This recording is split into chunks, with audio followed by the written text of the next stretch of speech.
Welcome along to the foresty hills of Belgium, everybody.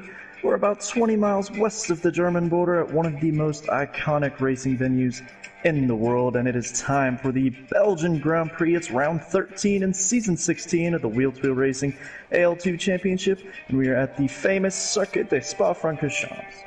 Spa was one of the only 7 circuits to host a Formula One race back at the first season of the Formula One World Championship in 1950, and since then it has produced some incredible racing.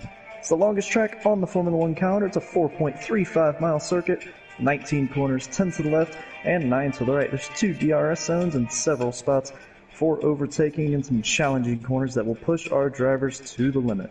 We're going to have 44 laps of racing after qualifying today, and our tires will be the hardest in the Pirelli range, C3, C2, and C1.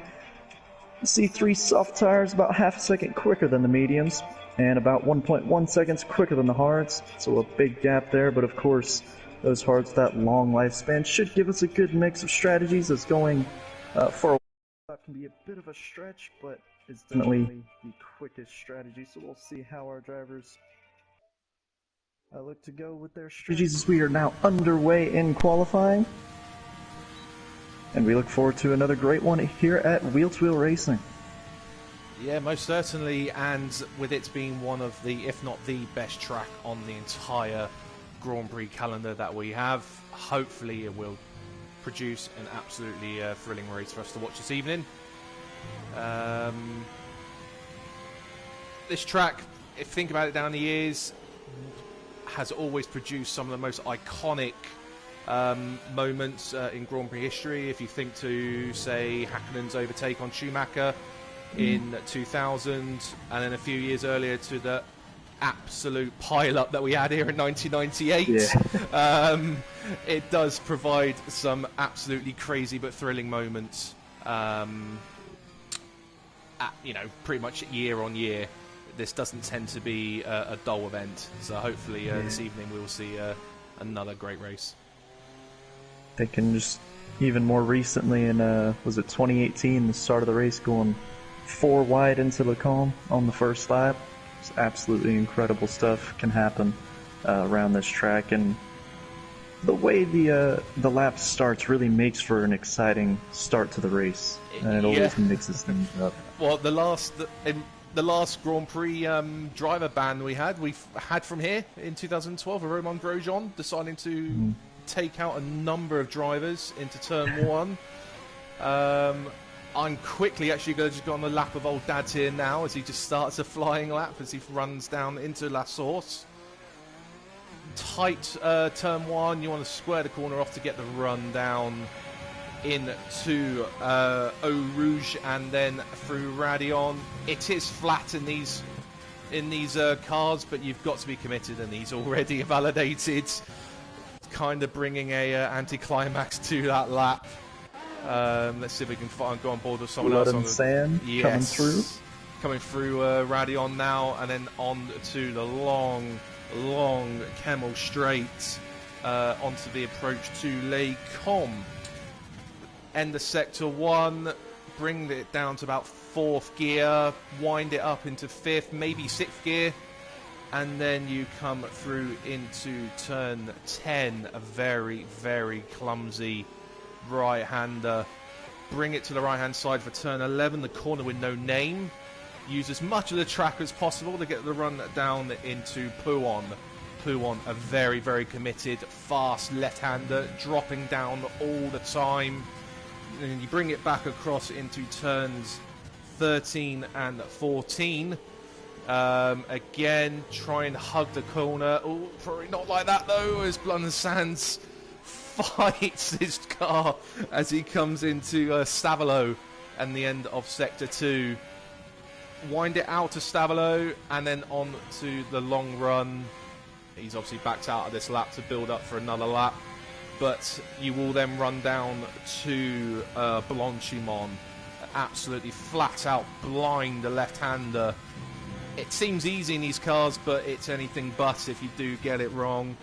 And then you come into the final chicane, sort of the bus stop chicane, as Blood and Sands pits at the end of that lap. So a bit of a messy track guide there for you guys, but that's the lap of Spa.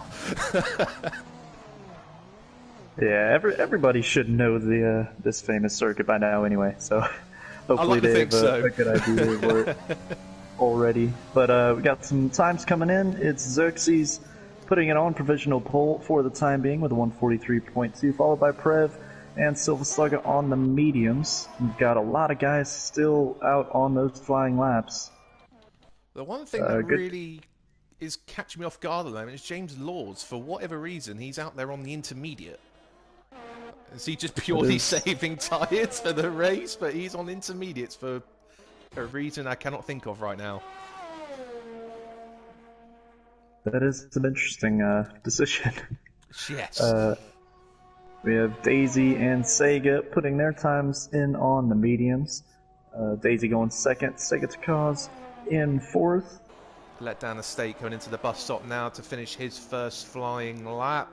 He's run out of ERS very early on, which isn't ideal, so it's not going to give him the run down to the finish line. He does a 44.6 to go P3.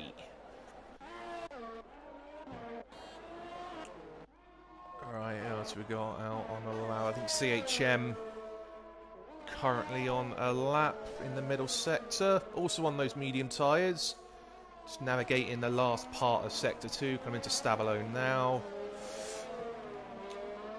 Looking tidy, giving a bit of margin for error on the exit of the corners. Probably again just to get a lap on the board as he runs down towards Blanchimont. He might get a good slipstream here from, I believe that is Dino in front of him. Yeah. He's giving him a run down to the bus stop chicane.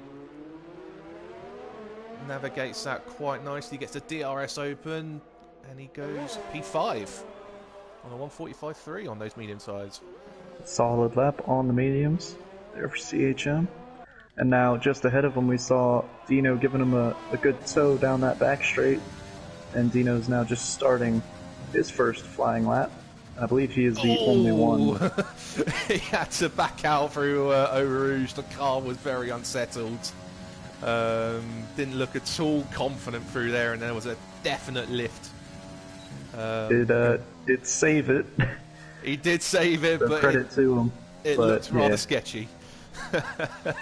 So Dino still got the hammer down though, trying to set his first lap time of the session.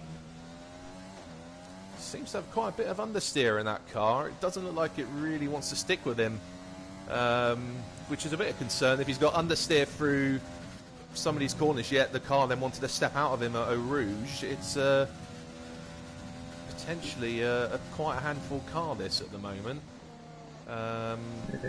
But he's continuing his lap nonetheless.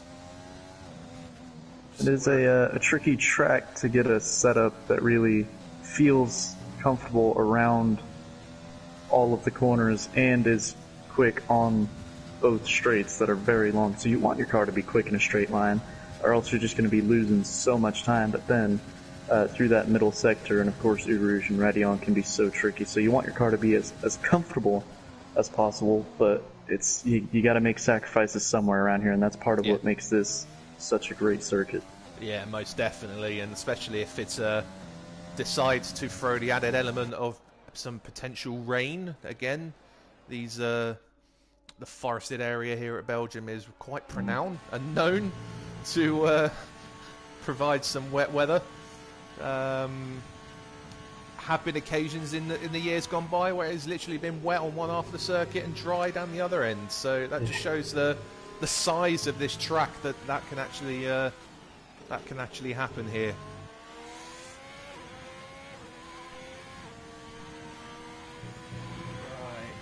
on board with old Dads. He has just invalidated again, I'm afraid. So he's I believe, hopefully, just on a sort of cooldown almost to build this lap back up, or will he have to box and refuel once again? No, he will start another lap. A little bit squirrely on the exit of the bus stop, so not the most ideal beginning to the lap. As he navigates La Source. See those quick upshifts on the exit of La Source there, just trying to get as much traction as he can. And this long run, it's full throttle all the way from turn 1, all the way through Eau Rouge and Radion, and then down to the Calm. So it's just about the whole first sector flat out. Yeah, pretty much. And that's 30 seconds of the lap, 30 seconds of the lap is that first sector. But then this middle sector, as you said earlier on, you can really suffer if you go for a setup that's more towards the straight line speed. This middle sector will hurt you. But he's navigated it okay so far as he runs down towards Pouon. How committed is he going to be? 7th gear. It's pretty much to the white line. That looked good through Pouon there. Traffic getting well out of the way. It's looking a rather tidy lap at the moment. It's showing as purple middle sector on my screen. As he now navigates the long has looked run. a good lap. Really just one decision to make here. Breaking point and turning into the chicane. Yeah, and again, a lot of time can be found or lost here if you don't get it right, but it looks to have got it pretty spot on as he gets the traction out of the run down to the finish line, and he goes P2 on a 1:43.8. Xerxes still holding a 6/10 advantage though. So it's a good opening lap he did there. Yep. Now we have the other Ferrari on a flying lap. Coming towards the end of Sector 1 down the long Camel Straight.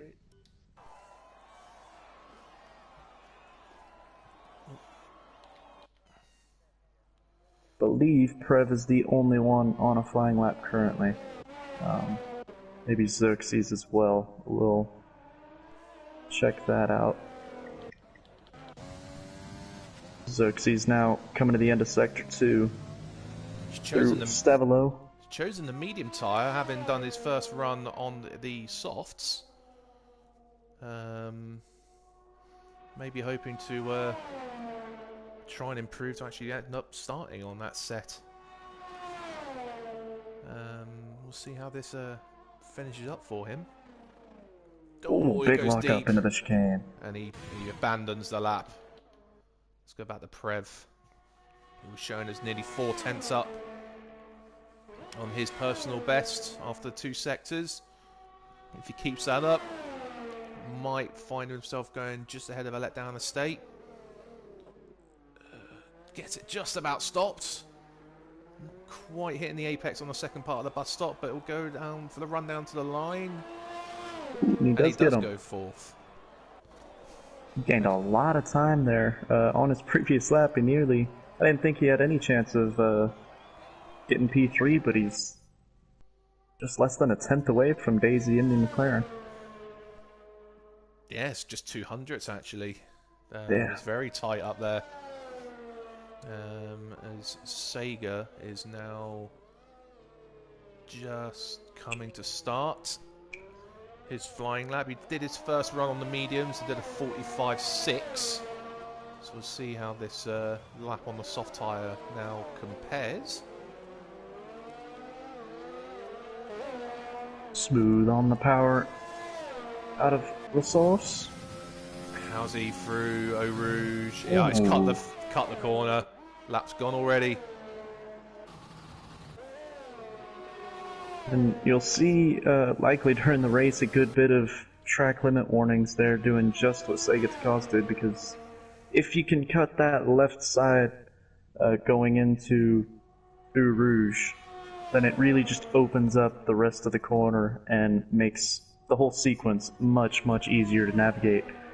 So that's what all of our drivers will trying to do. They'll be trying to push the limit there on corner entry to make the rest of the corner sequence more straight lined, but of course Sega is going a bit too far to the left there, invalidating. Not only does it make that sequence of corners a lot easier to navigate, it obviously increases the speed that you can actually take through that section as well, which gives you the run down the Kemmel Straight. So it is crucial to try and literally thread your way through using as minimal steering wheel movement at all through that section to just not scrub any speed off. We've had Maxi join the session. He's I believe it's an outlap. It's not showing it's an outlap on my screen, but I believe it's an outlap. As he's having a spin through Pouon. Doesn't want to use up those tyres too much because this is the only run he's really gonna get before the qualifying session will end, because it's such a long lap. There's no chance he can pit and come back out and do another run. Due to his post-session starting arrival, he's not going to be, at the moment anyway, not sporting his normal 91. He's got the Daniel Ricciardo number 3 on his car at the moment. And we've got a few guys out there starting their final runs. A man on provisional pole going for a fresh set of softs. I'm going to keep an eye on Daisy. Just starting his lap now. P3 at the moment. His previous run was on the medium tyre. So, again, we'll see how much of an improvement he can make on those softs. Navigates Eau Rouge and Radion very, very nicely. He did get that run down to the Kemmel Straight towards Les Combes. It's a 30.1. He's a little bit up. It's a good start to the lap, this.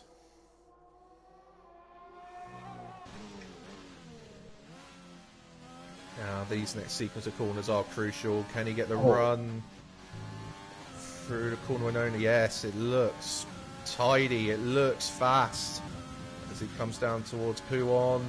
Committed. Now it actually upshifts to 8 gear through the corner. Really carrying good speed through there. Now up ahead, I think Xerxes has been improving on his time. So he got himself a fresh set of softs, and he does improve. Wow. It's a mega lap time from Xerxes. A big gap between him and the rest of the field. We will see now if Daisy can put himself on the front row at least. As you said, been a good lap so far.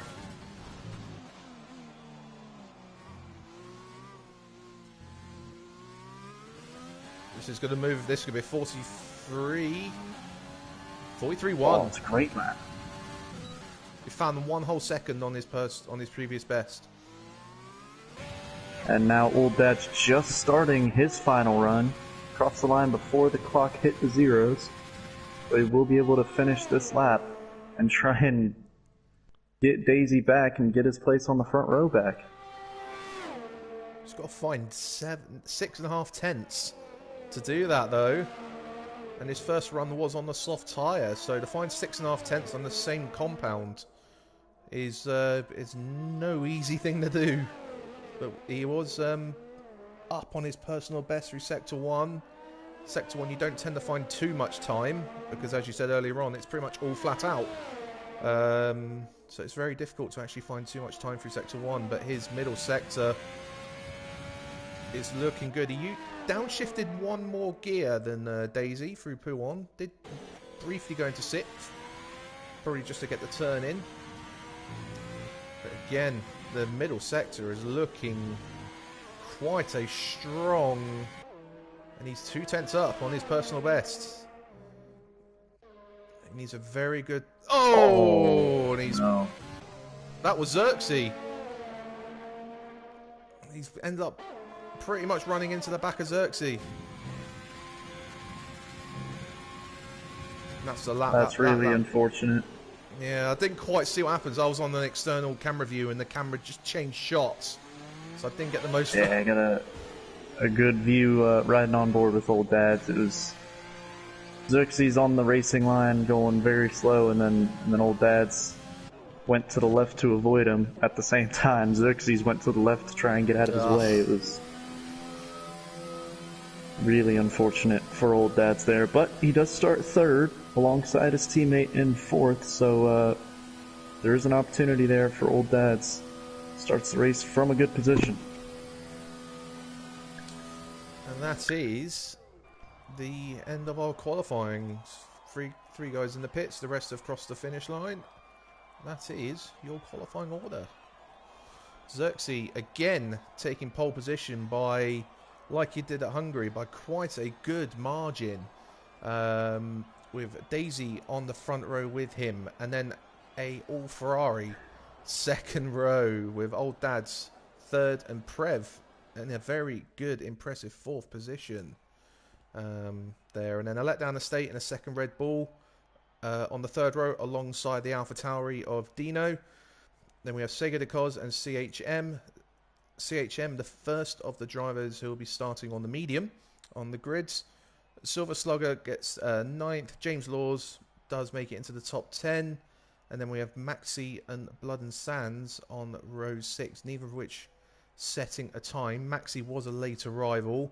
I'm not sure what happened with Blood and Sands, not getting a lap time in, but they will both get that free choice of tyre for the first stint of the race.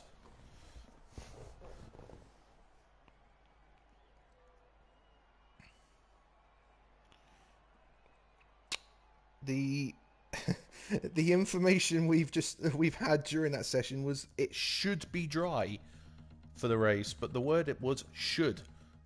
So I'm not quite sure how to read into that. Whether there is a threat of rain or whether it's just the forecast was just showing it was going to be dry and they just didn't want to jinx it. Yeah. Of course, in this game it is, I think, good thing they've put into the game. Makes it more realistic, where if it's just showing an overcast day forecast for the race, it can turn into some rainfall at any point. So I do quite like that about this game. But as of now, it does look very sunny for the start. So it doesn't look like there will be any rain coming anytime soon. No, and that will, I think that will cheer up a lot of these drivers after what they had to go through at Hungary, with it raining for a lot of that race at Hungary. I think they'll be praying for a fully dry race today.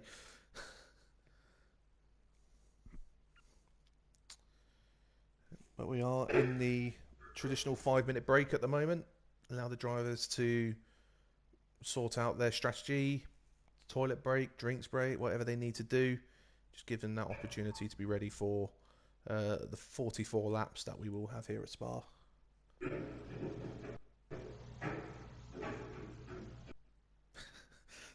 A lot of background noise coming from your microphone there. Yeah.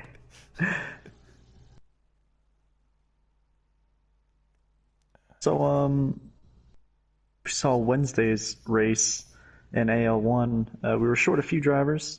Not sure if you were there Wednesday to race. I was not, unfortunately. No, I wasn't either.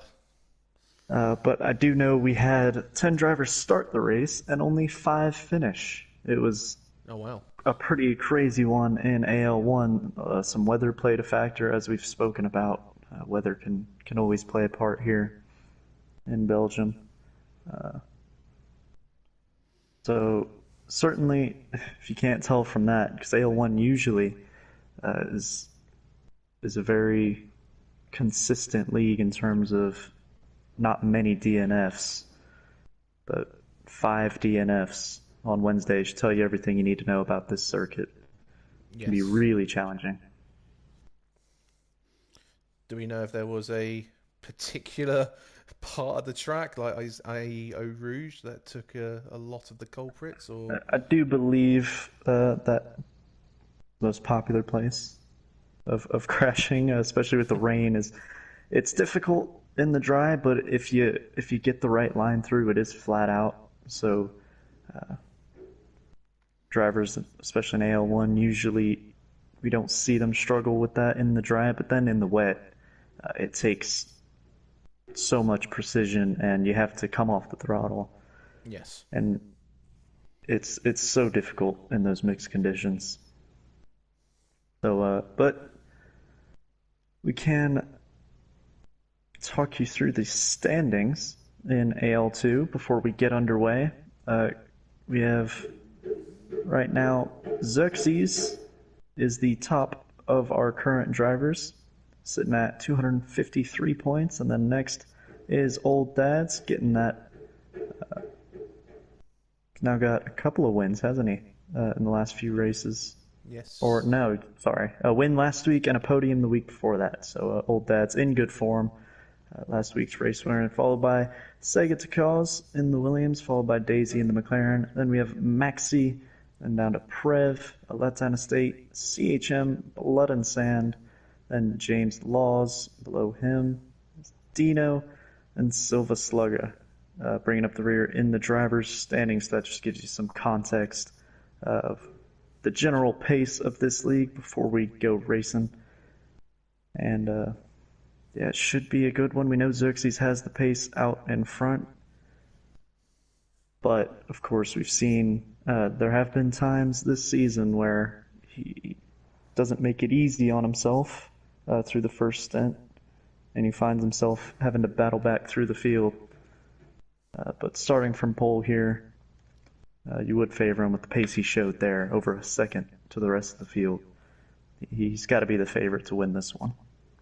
Yeah, you would think so. But again, I say last week was one of the prime examples where he made it quite difficult for himself. He did not get a good start, and he literally from that point never had the track position, never had the control of the race. He was always kind of behind Old Dad's and behind Daisy at times as well. Daisy did have a strong section of the race to actually find himself in the lead.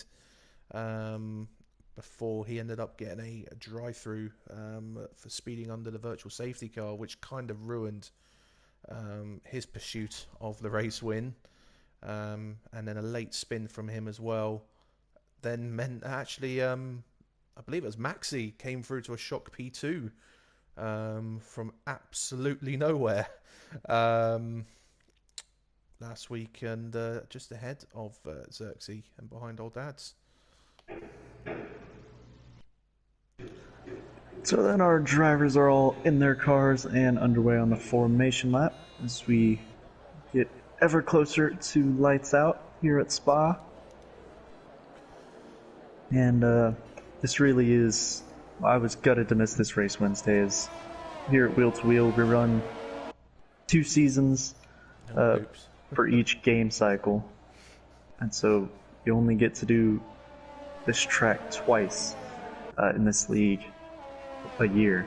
So it doesn't get the nerves going, I think, right about now for these drivers. I'd be feeling the adrenaline going around such a special place, and something that happens so rarely, where you get to go with 11 of your mates in a league in a structured race. It is quite special. So hopefully it's a good one, and hopefully all of our drivers can enjoy it, because it is a great experience to go around here.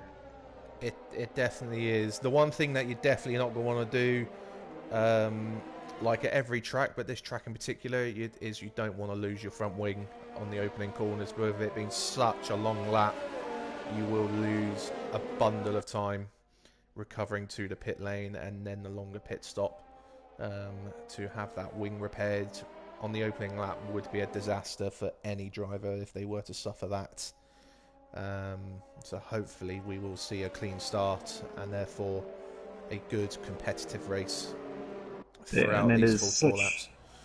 It is such a tricky turn 1, isn't it? It's so tight, and it's not a long run down into turn one. So you really, once the lights go out and you get that initial getaway, you don't have much time to think about where you're going to position your car or any time to sort yourself out. You just sort of gotta stay where you started almost and hope for the best going through turn one, because there's not really any room to make a move before that. No, but because it is that shorter run, it's obviously a lower speed approach into that turn one. It does actually mean it can maybe entice the driver to try and do a bit of a sneaky move down the inside or even around the outside at turn one here, to gain a position or two, because it is such a slow speed approach with the short run down to turn one here.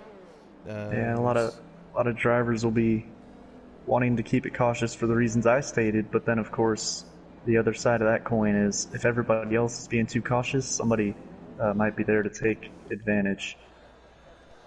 So all of our drivers back on the grid. We look forward to a fantastic race here at Spas. We are just about set to get underway. Vernon, I'll let you take this one away. We have the 5 red lights lighting up at the moment, and we are away here at Spa. A very, very even start across the grid, down to that short run to turn one, but Xerxes... Oh! We've got cars starting left and right already. But Xerxes did get the run down to turn one, but he's gone deep in turn one, and it's allowed Old Dads. We've got the safety car already.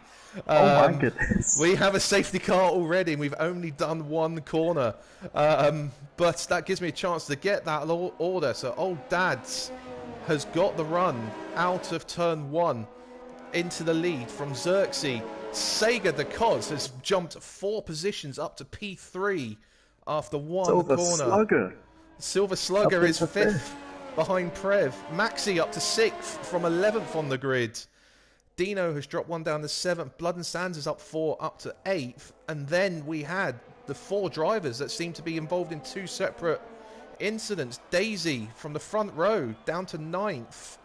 CHM has dropped a couple down to 10th. James Laws 11th. And a letdown estate, the joint biggest loser, with 7 positions lost down at the back of the field. I believe a letdown estate was actually spun around at turn 1. There's a lot going on in that short run. The onboard of Old Dads just to see the 2 in front of them going side by side, and then out of nowhere a car went flying up the inside and everything went to hell, it looked like, through turn 1. I need to look at the race director to see what's gone on there, because I don't know how. So we've got Daisy, who has got a 5-second time penalty for a severe collision with a letdown estate. Sega de Cos 5 seconds for a collision with Prev. CHM has got a 5-second penalty for a severe collision with James Law.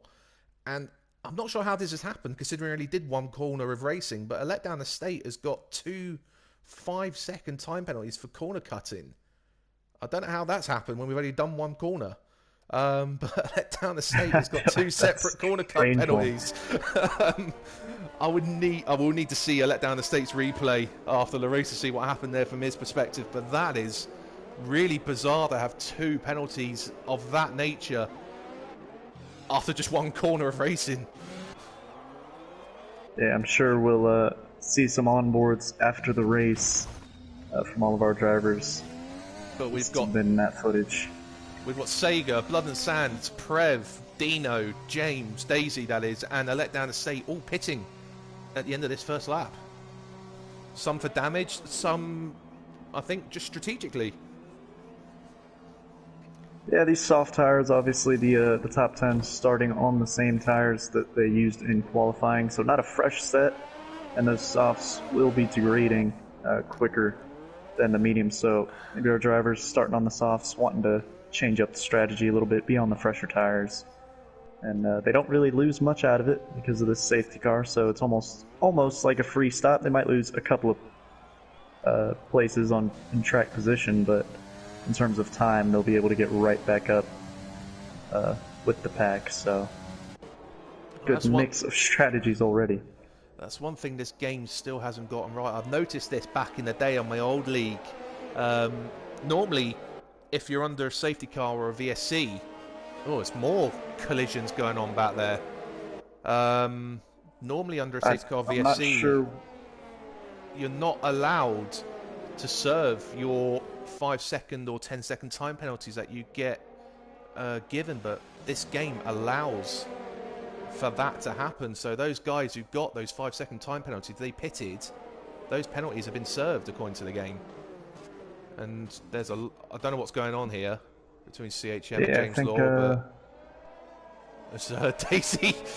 It started with James Law's hitting the back of CHM, and then he did it again as he looked to be passing him, and I think CHM's just getting hit by both McLarens now. I have no idea what's going on there. Prev has been given a penalty for ignoring yellow flags. There's a lot of I think the best way to describe it is just uncertainty and confusion. Yeah.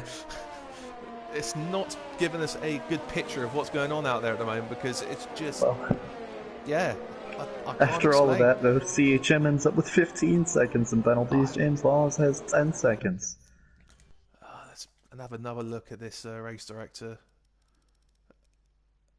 On board with James Laws with 2 collisions with CHM under the safety car, and he's pulling alongside him again. Not sure why. As they come towards turn 1. Yes. It's meant to be a single file queue here for Formula 1, not like IndyCar or NASCAR or some other racing series that go 2x2.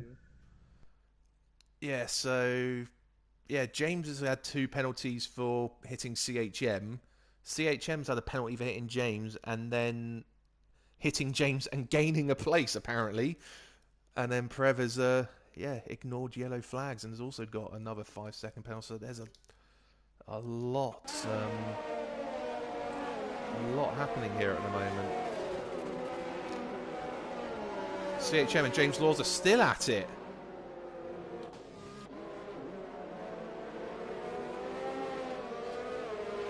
I think there's quite a lot of unhappy drivers here at the moment, Matt. Yeah, certainly. I think we'll need to calm some of these guys down after the race, because I think there might be a lot of tension in the air at the moment if these guys are able to talk to each other in the online lobby at the moment.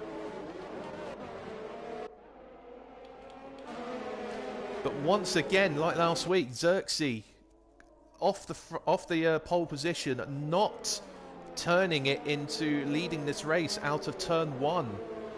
Xerxes had the run in the turn 1, but he just went deep and went wide onto the runoff, and that allowed old Daz to get the run and just get in front before the safety car was deployed. Yeah.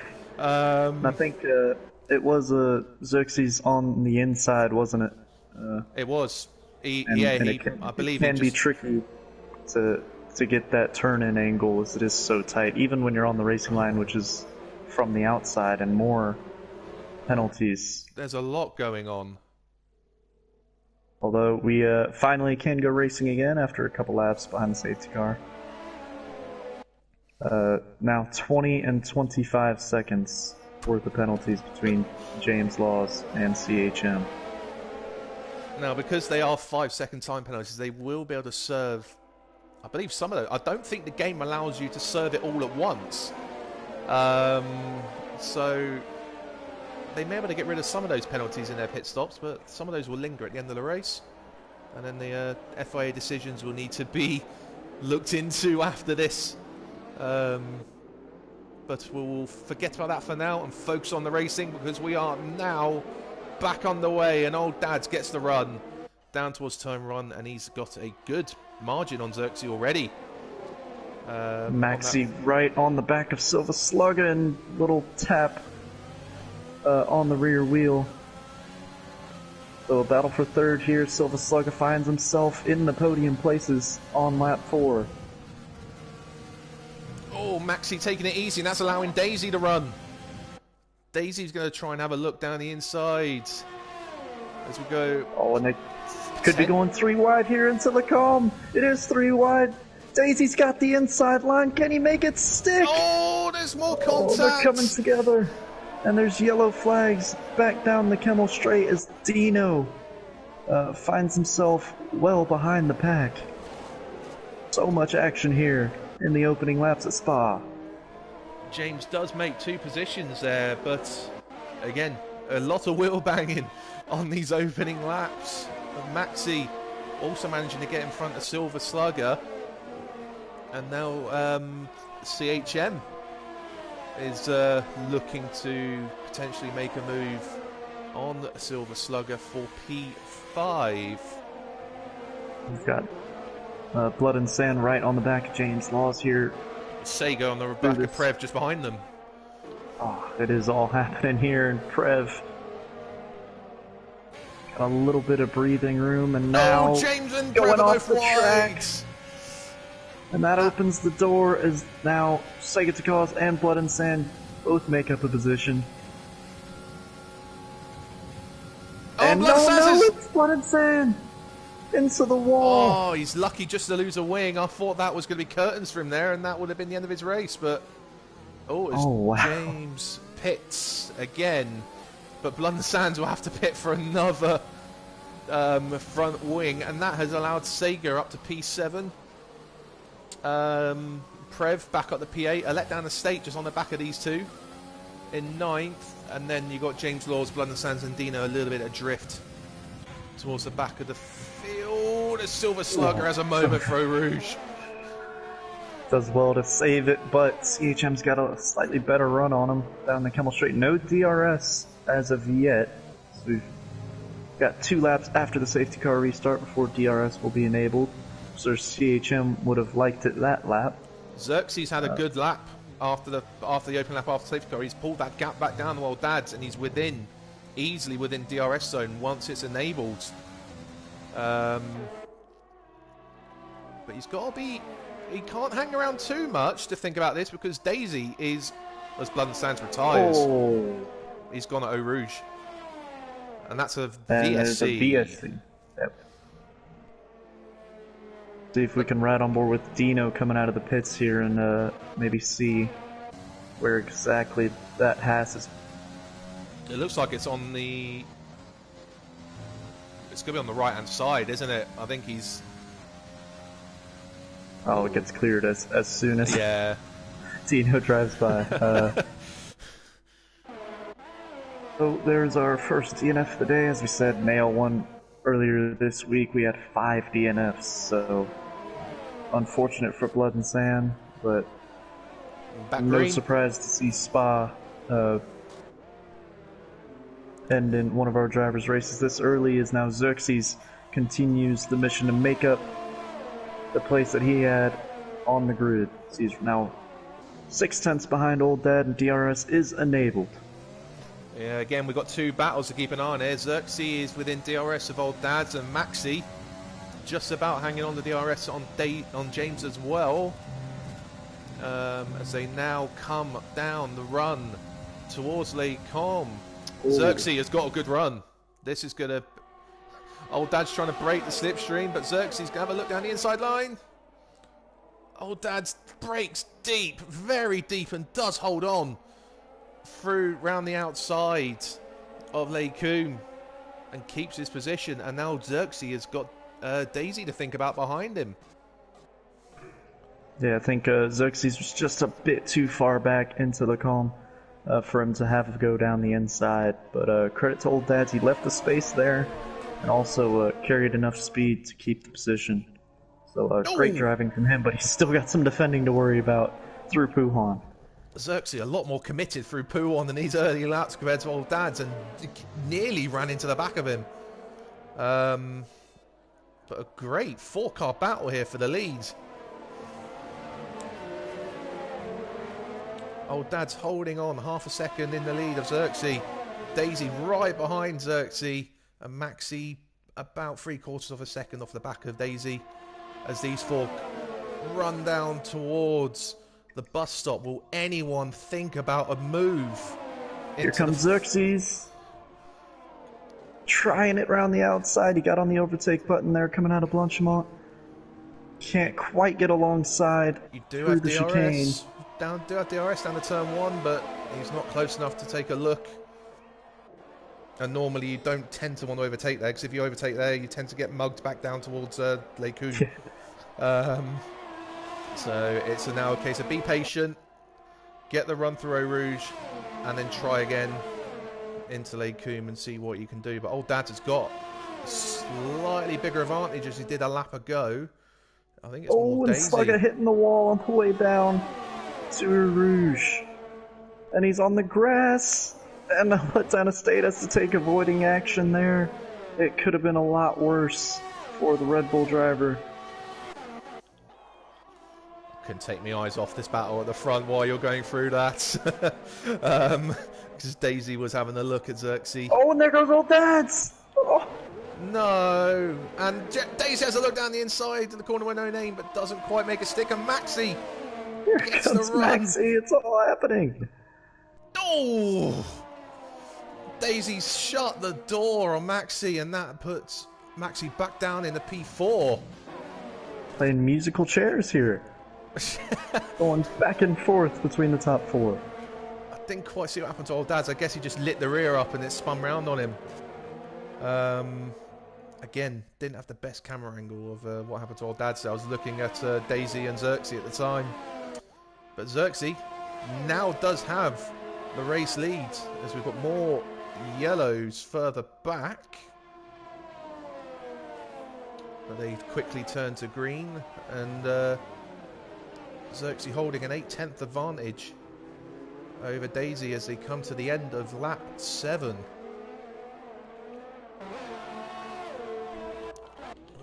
So we've got Sega right on the back of CHM coming out of the bus stop for the battle for P5, with Prev right behind the pair of them.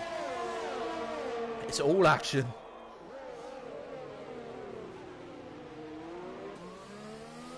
Don't know where to look next. Yeah, Daisy within DRS range out in front, but then Old Dad and Maxi falling a bit further back, so no DRS for them. We've got Sega Tkaz and Prev within a second of CHM. They'll both have DRS. And Sega making up the ground really quickly as they come down the Kemmel Straight. He switches to the inside, thinks about a move, just backs out, and Prev sitting there waiting to pick up any scraps. Keeping the pressure on Sega Tkaz. Yeah, sensible driving from Sega. He didn't quite get in a position to be able to make the move up the inside there, so quite sensibly backed out of that. Still a lot of this race to go. A lot has already happened. A lot more can happen. There's no point taking a huge dive and a huge risk this early on in the race. And James has done well in McLaren up in P2. It's within half a second of Xerxes. Yeah, they've showing dropped. Great pace. They've dropped. Did Prev suffer any damage in that half spin he had? I wonder, because all of a sudden he's been dropped by 2 seconds in just over a lap. 3 seconds. That's our first penalty for track limit warnings. First 3 seconder of the day there. Don't get too confused by our graphic on the screen there. You're not thinking we're stupid. That is the first 3 second penalty. The rest have been for 5 second time penalties for all sorts of shenanigans happened in the early laps. Yeah. Oh, and I think Daisy just about staying within that 1 second window. So he will get DRS, but he's given it all he's got to keep up with the Red Bull out in front, but he hasn't got much overtake to work with. Sega so cutting Eau Rouge. And he's on the back of CHM again on the run down the Lake Coon, but because he cut Eau Rouge, would he finish this move? He's having a look. Up the inside. Down the inside, he gets it done. Clean move. And up to P5. Now he's got 9 seconds to Maxi in front of him. Can he do anything about that gap? The CHM is now under threat from Prev.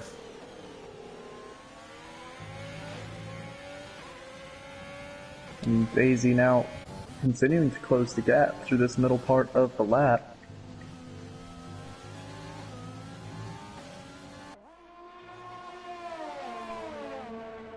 Prev having a look, getting closer and closer to CHM throughout this middle sector.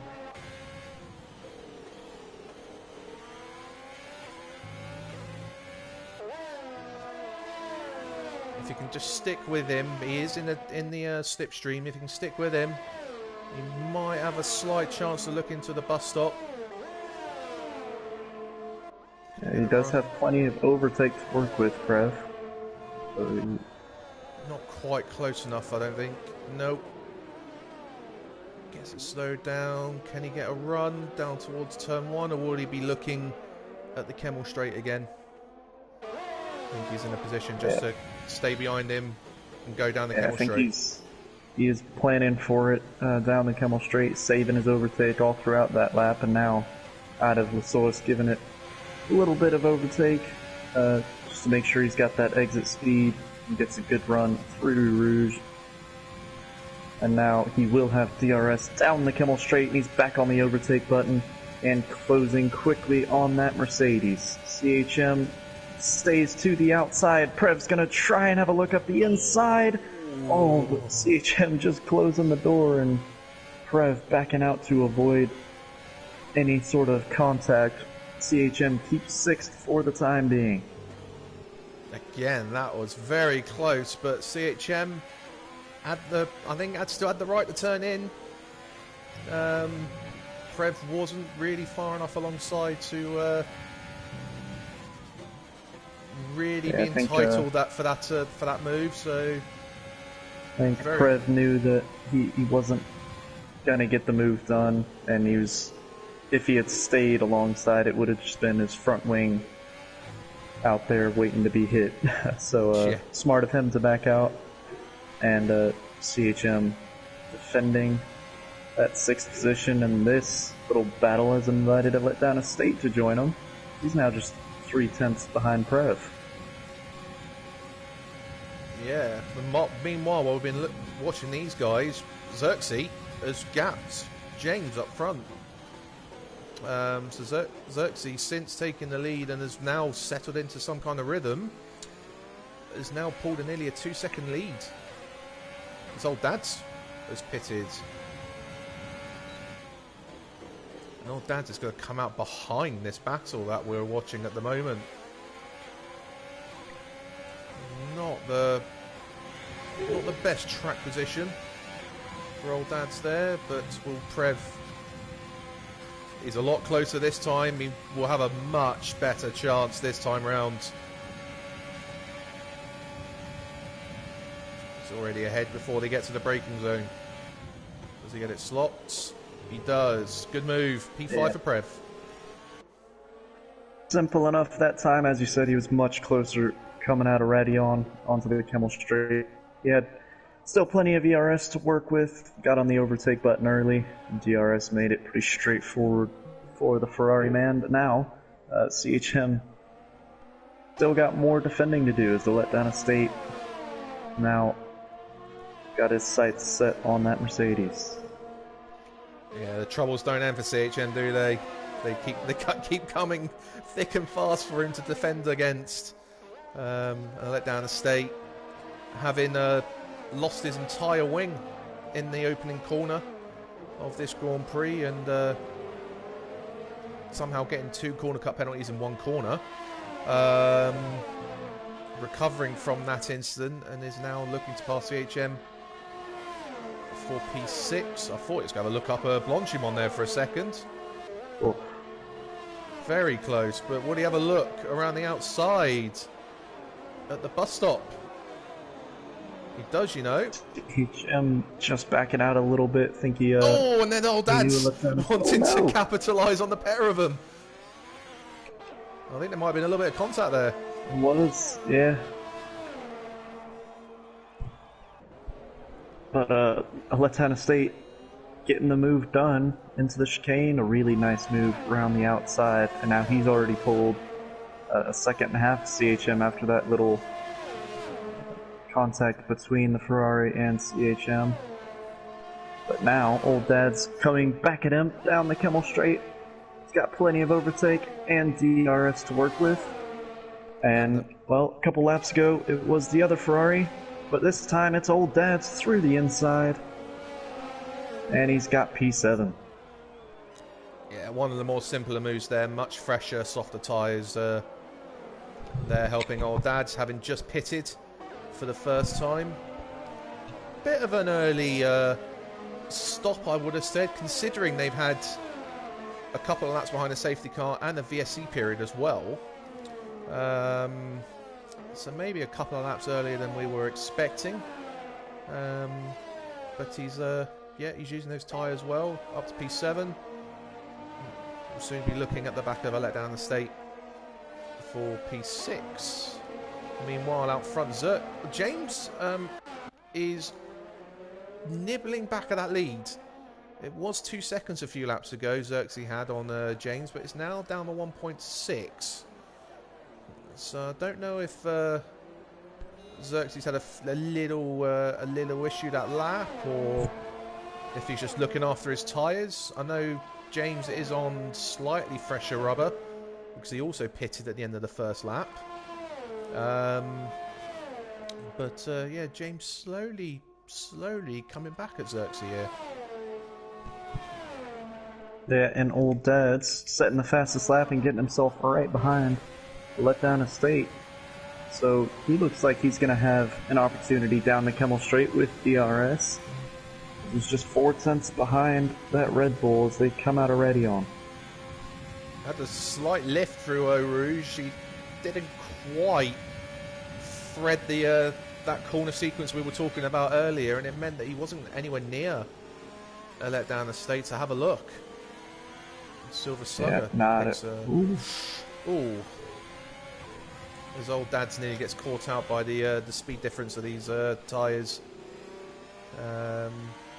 Coming out of the Lacombe section of track. And this is where that slight little mistake from Old Dad's, maybe through Eau Rouge and Radion, it costs him, gonna cost him a good bit of time here, as there's not really a great overtaking place through this middle sector. So we see Old Dad's with much fresher tires, much more grip, and much more pace than the car in front, but it's just gotta sit behind and wait for the right moment to go for it. Old Dad's is confirmed himself to have to be doing a 2-stop strategy, having started on the softs and has gone back out on the softs. Yep. So he will have to pit again later on for what will most likely be a set of mediums. Xerxes, however, sticking out with those softs. It is possible here to do a 1-stop. Be interesting to see if that is the plan that Xerxes is leaning towards as the laps go by. Just takes that little bit of tire management, because it is a bit of a stretch to go soft medium, but it definitely is doable. And of course, with the time difference, the delta between the tires, those mediums are the tire you want over the hards. So we'll see how the strategies go, but Old Dad's having another little moment through Eau Rouge and Radion. Yeah, once again, he's not getting the car set as he navigates through the dip of Eau Rouge, and the rear end was stepping out of him once again, and that once again meant that he wasn't in a position to even consider a move on a letdown estate, which allows a letdown estate possibly another lap of being out in front of Old Dad's. That gap down out the front continuing to come down slowly. Xerxes uses his overtake to get that gap back up a little bit.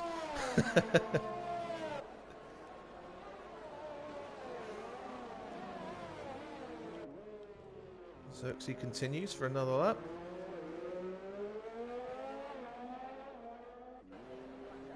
Still doing 48s. Xerxes on that 14 lap. Now on his 15th lap. Set of soft tyres. But I'm going to have to go back to Old Dad's and see if he can have another go, let down the state, round 3.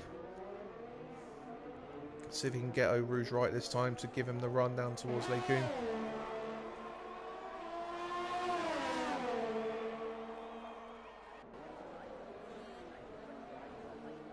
And you see how much more grip he has through the corners. He's got to just back off a little bit in order to not run into the back of that Red Bull. Nice. Again, I think it's the dirty air just catching him out. The car not having the downforce that he's used to through that sequence, and again, he's not going to be able to make a move into the comb. No, this is frustrating for old Dads, and this is costing him time in this battle for quite potentially a podium place here, because obviously Maxi out on those mediums at the moment as well could be quite easily doing a one-stop strategy, medium to softs.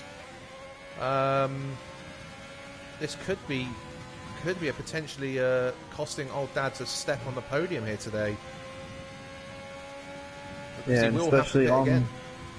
Yeah, I'd say the strategy calls for a mega stint on these fresh soft tires where you're just putting in banging lap times all the way through, and then that would have helped him make his way back up to those guys around the podium positions that he would have been competing with.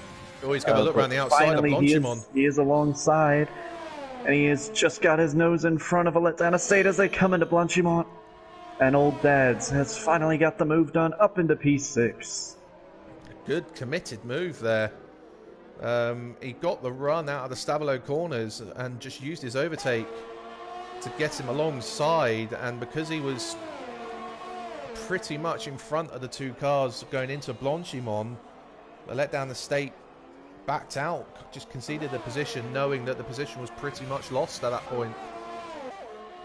But if the guys out in front are only stopping the once, old Dads is effectively 28 seconds off the lead. He's got to pull 28 seconds if he's going to make this two-stop work. He's got to use these fresh soft tires now. He's got his teammate in front of him. Hopefully that won't be an issue between the two teammates, but he's got to make the most out of those fresh softs. He's going to go a little bit wide there. It shouldn't be an issue with Prev. Prev should get out of his way, but the problem is Prev is coming up on Sega. So if Prev is wanting to get past Sega, he might not be as willing, shall we say, to move over. That little mistake from old Dads has brought a letdown state back into things. So the last thing old Dads will want is a letdown estate coming back at him. But no, definitely not. Now our race leader is into the pits. Lap 17. Leaving a 28 lap stint if he is to go to the end. And that is doable on the mediums, according to Pirelli. So we know their word is not exactly gospel, but they say the mediums can do a maximum of 29 laps in a race around Spa. So, as you say, 28 laps should be doable, but we will see. It's going to be a push. But yeah, he has given him himself every opportunity to try and make a one-stop work. I might have personally wanted to see if I can get to maybe a more, maybe around the 20 lap mark. Hold on. Here comes a letdown estate, as it was another moment for old Dads out of Radion, and a letdown estate is back in front. Just what old Dads didn't need, and what we were just talking about. As old He's Dads coming back out. Wanting to regain that position quickly. Yeah. But it's the stint not going as planned for old Dads. We know he's got the pace to be up there with the top three, but this strategy call, getting him stuck behind some of these midfield guys, it's going to cost him a lot of time in the big picture, and that's going to cost him even more time. It's a spin for old Dads, getting up on that raised curve on the exit of Puhan. And round he goes, and now struggling to get any sort of traction on those tires as they will be scorching. Yeah, that is... unless there's another late safety car later on down the line, that has pretty much thrown any opportunity of a podium for old Dad's out of the window now, I'm afraid. As Daisy pits 1 lap after Xerxes.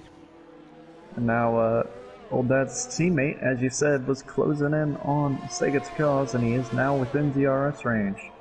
So maybe opportunity here if Prev can get a good run out of turn James 1. is There's a just McLaren that's joined the party. He's going to feed in the middle of these two.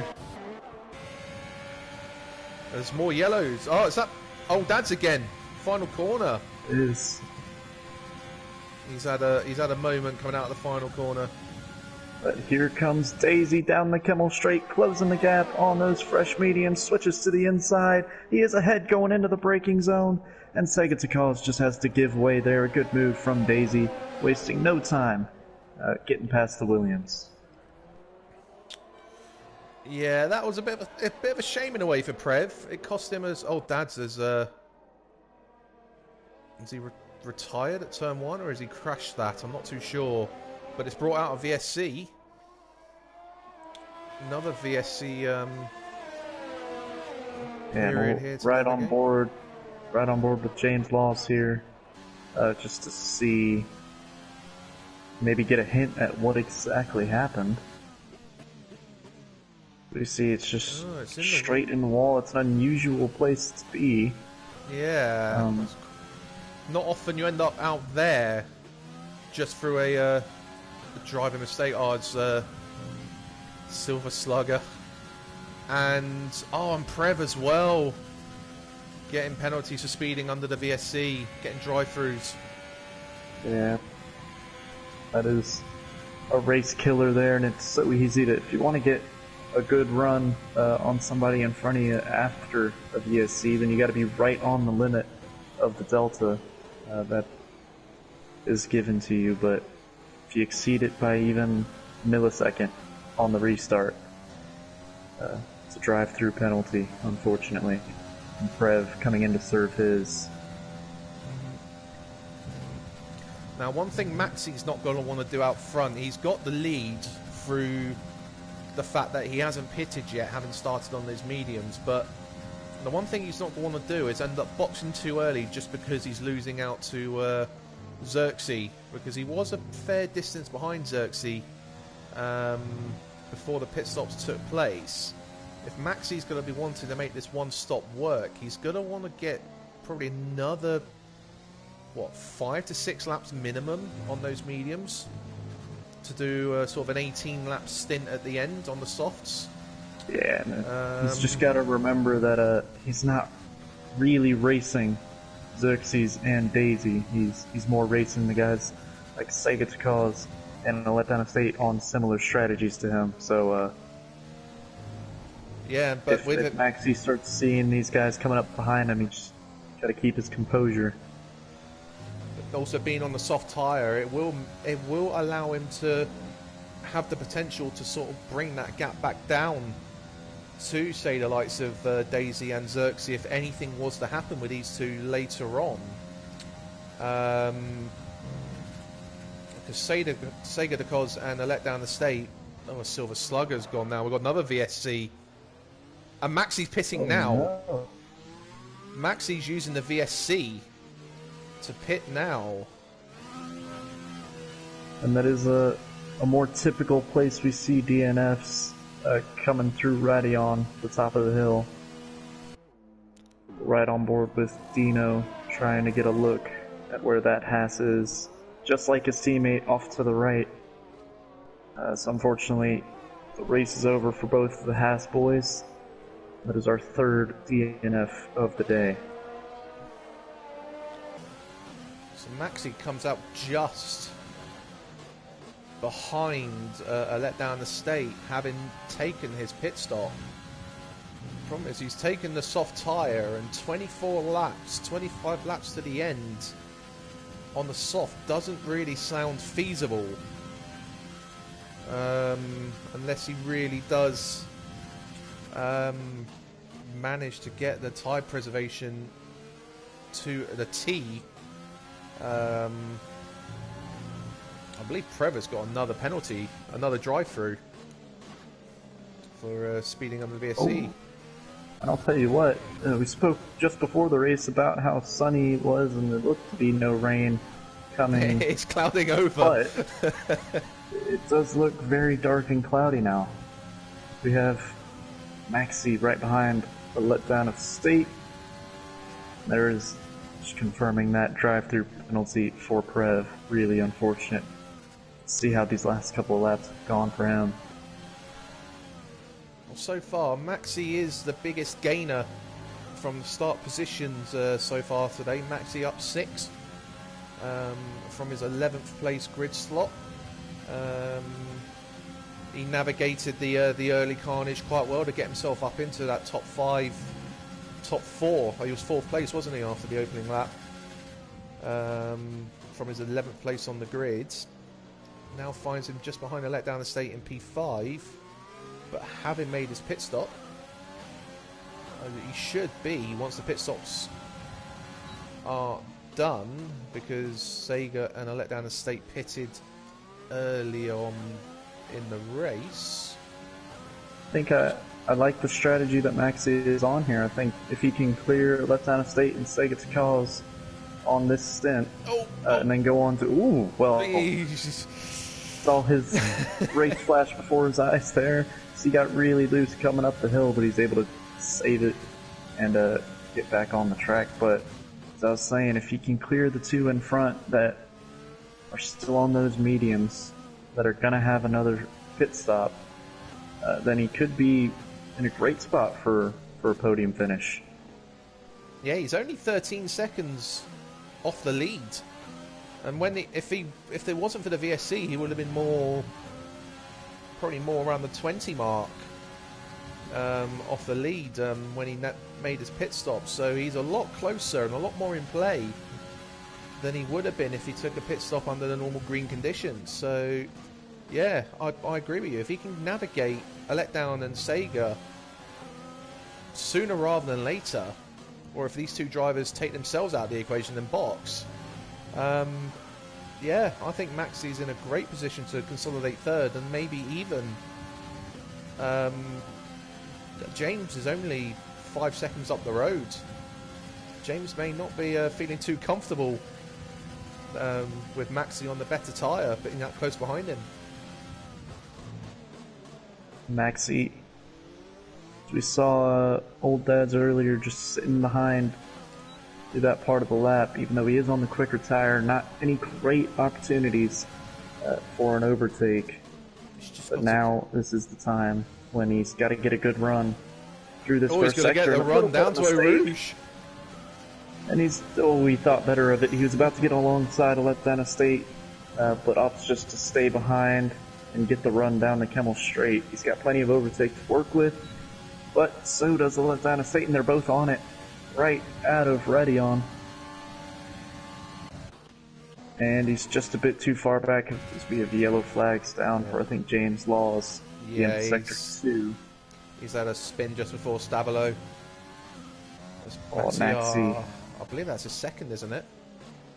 Yeah, he's pushing, trying to get past this Red Bull, but we've seen letdown estate. It's not been easy to pass.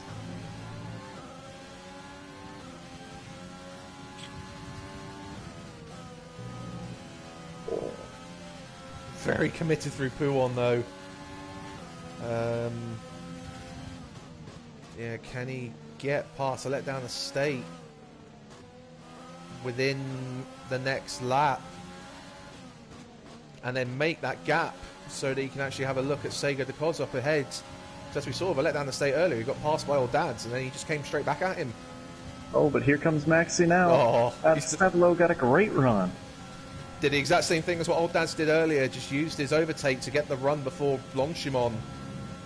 And he's just made it easy for himself and just blasted past ahead. And now now he can think about Sega. Just 2 seconds up the road. That might be a point of weakness for Let Down Estate, as you said. Old Dad's catching him out in a similar part of the track. Maybe just not getting great runs out of Stavelo. It can be tricky. Is usually easily flat out the second part of that corner, and then the run down the back straight. But of course, with tire wear and heavy fuel coming into it, it can be a tricky exit. So maybe that is a point where Let Down Estate seems to be losing time to these guys. Yeah, definitely. Either that or using a lot of his overtake earlier in the lap, meaning he's not really got the ability to use overtake on the run down the Blanchimont and the bus stop to help him defend there, and it's just just leaving him a little bit more vulnerable to being overtaken in the final sector. Oh, and there goes Maxi. We saw him last lap have a little bit of a nibble on the curb, but that is a disaster for the Renault driver. He was in such a good position to get himself on the podium, and he's gonna have to pit, and he's gonna lose a lot of time this lap getting back to the pits with half a front wing missing. Yeah, 22 laps to go, so he could make another set of softs work, or if he does have another set of mediums available to him. Oh, as he's taking a wheel off, and that's him out of the race. And James Laws as well. And they've got another safety car. Sega and a let down the state. Oh no, not a let down the state. Apologies, just Sega taking this opportunity to pit under the safety car. As Dino gets a drive through for speeding. There's a lot going on. James Laws, I think it was just up the hill through Radion where he lost it. That was, as we've seen a couple drivers already lose it through there. It can be tricky, so... And we've hit the magic mark of 5 drivers out. Yep. Matching Wednesday's number.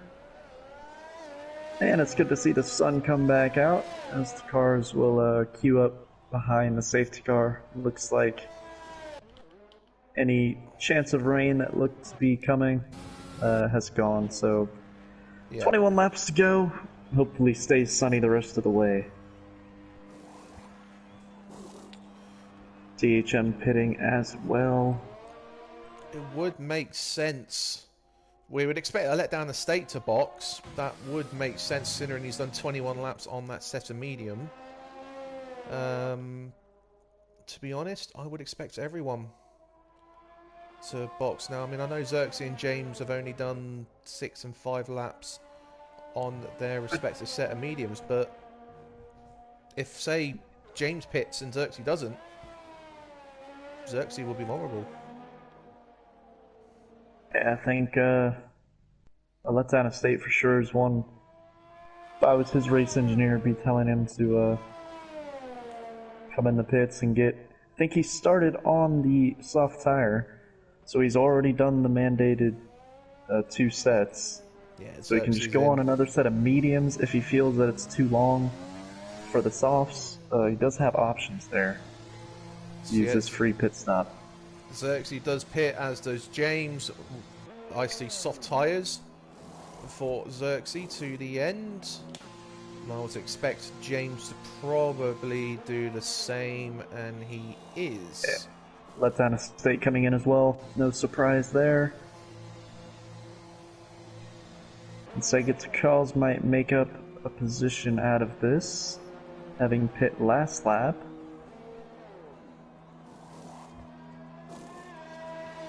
So, that is choosing the medium. Sega Takals also on mediums, having just pit, moves up into 3rd. So that'll be a fun scrap for that final step on the podium, being on almost identical tires the rest of the way. And Prev only on 4-lap-old mediums. He'll be making his way up to the queue in 5th. Yeah, deciding to stay out, not take the opportunity to get a fresh set on as well. I know, say he's only done 5 laps on that set, but he's the only driver not to have pitted under this safety car sequence. It I all think does he'll just depend be. on what times they have available left as well. Don't forget. Yeah. I think he'll just be happy to be back in the race and have that podium back in his sights. It was really an unfortunate couple of laps for him. That saw him drop down the order, but now Prev will be right on the back of Letana State and Sega. Yeah, and then CHM he'll be at the back of the train because Dino is a lap down and he is just behind. He's in between Sega and a letdown estate.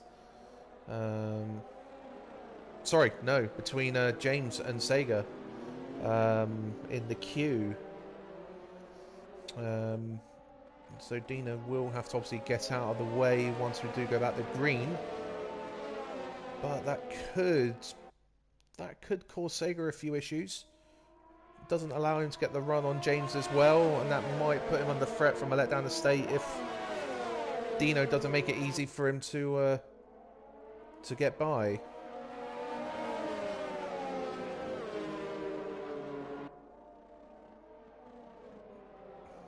Probably expect at least one more lap behind the safety car before we go back to green.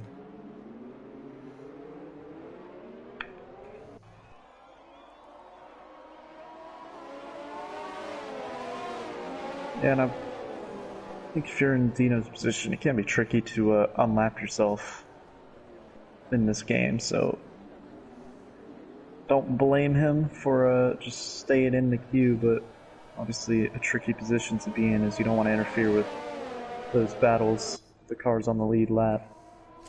Yeah, you kind of have to be, you almost have to cheat the game a little, don't you, to get yourself unlapped on this game, and you kind of have to rely on those leaders to do their part as well, so that the game doesn't think that Dino is just blatantly overtaken. It's quite tricky to actually do so. Yeah, I think it's in real life we see the lights on the top of the safety car go green, allowing cars to unlap themselves, and that hasn't happened. I'm seeing front wing. Oh, Dino's hit the back of James. That might make it a little bit easier for. Oh, what's happened there? Let down the state is navigating and sort of overtaking with a let down the state here. They've been chopping and changing positions there. There's safety car shenanigans this race, that is for sure. A lot has happened, and usually a quiet and calm part of the race behind a safety car, but not today. Yeah, definitely not today. And I say Dino, he has knocked off his left end plate in picking up that penalty on hitting the back of James. So, to be honest, it might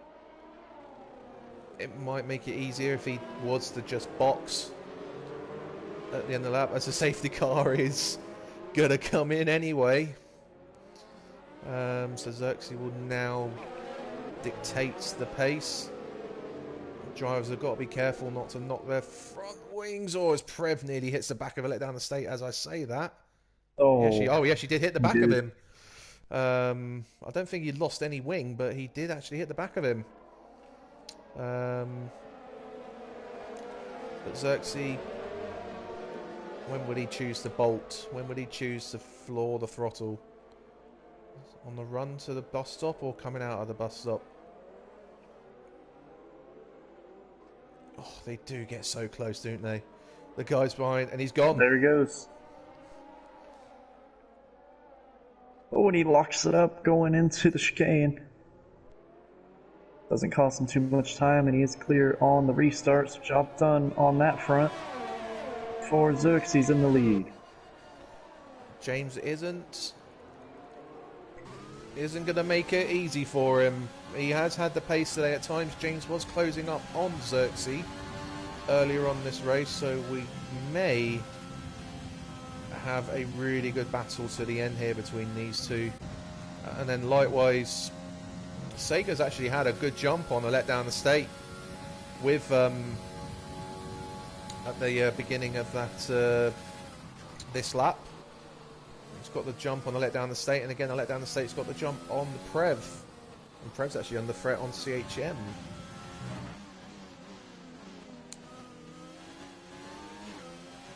And Daisy showing great pace in second. As we know, Xerxes, we talked about after qualifying, showed the pace that he has. So the fact that Daisy's able to be competitive here, it's a bit like last year at times with Max Verstappen and Lewis Hamilton being, where you maybe weren't expecting Max to have the pace, but he always seemed to be close enough to make it interesting. Of course, this year, much more equal machinery so far this season, but nevertheless, we're glad that Daisy's up there having a go at the race win, keeping it interesting, within 5/10 as they come through Blanchimont. Yeah, he won't be close enough to have a look down into the bus stop chicane. Now, James does still have a 5-second penalty against his name, which could obviously have a major effect on the overall results at the end of this race. So at the moment, he will have to pass Xerxes and get 5 seconds clear to actually keep the win out on track. But he's using his overtake through Eau Rouge, keeping the overtake on. No DRS still though, so he's going to have to do this old school. But with Xerxes also using his overtake, can't get close enough.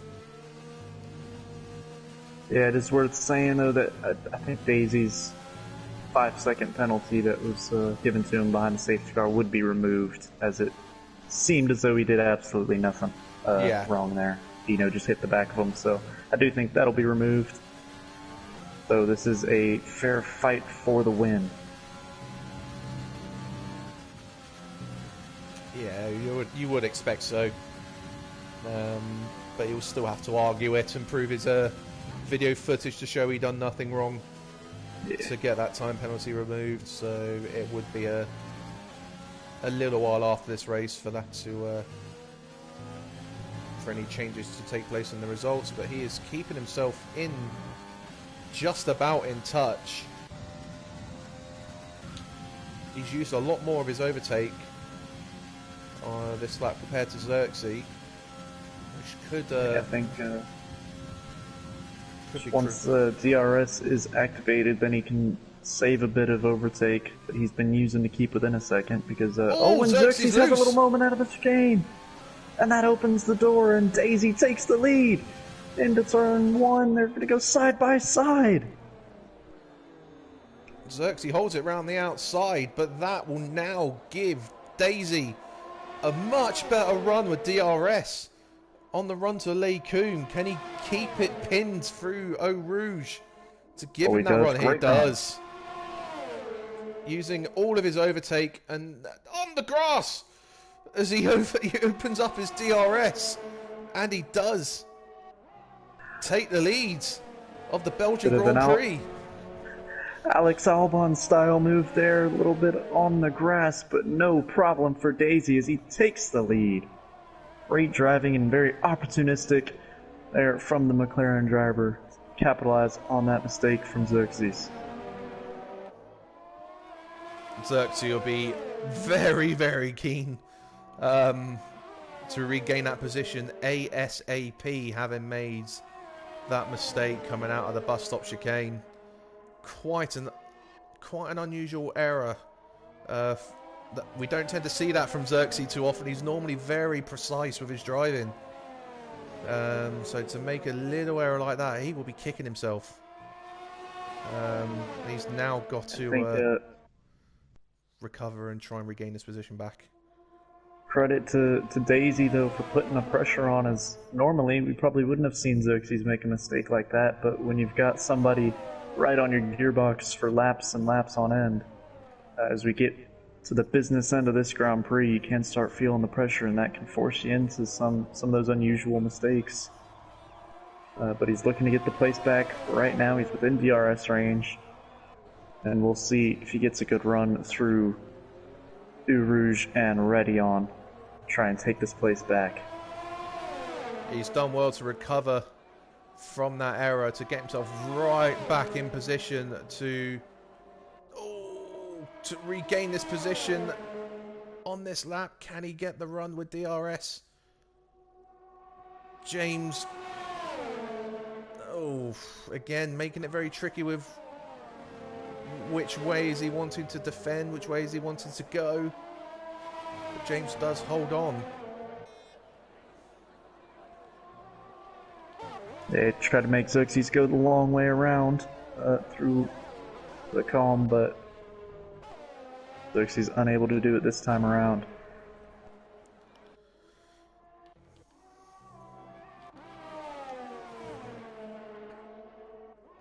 Yeah, these two are the only two really in an on-track battle at the moment. Sega de Cos has got a pretty comfortable third place right now, holding a letdown the state back by 2 seconds.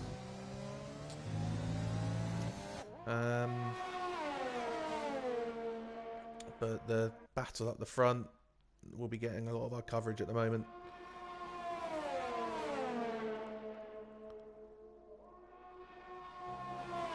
Xerxes looking to recover some of his overtake use on the previous lap. So he goes a little deep into the bus stop, and there's actually put him, although he's still got the DRS this time around, he's under threat of not getting a DRS on the run out of Eau Rouge. Yeah, Daisy showing great pace to extend this gap now. It's over a second. Yep, that's the DRS detection point now. He won't get it. Yeah.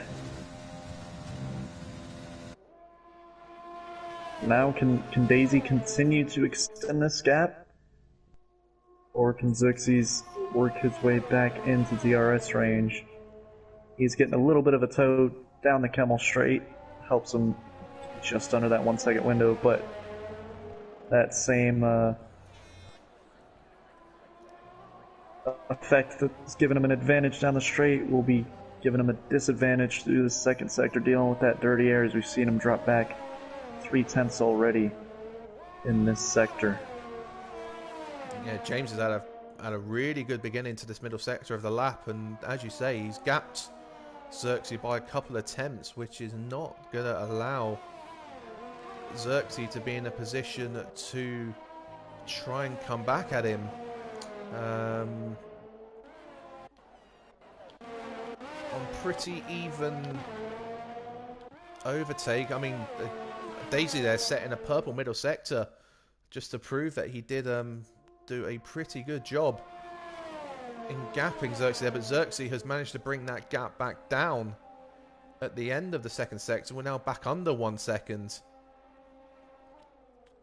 So really showing the sort of maybe the strengths and weaknesses between these two cars and drivers in certain sectors and certain sections of the track. Xerxes did manage to get himself back within DRS on the pit straight.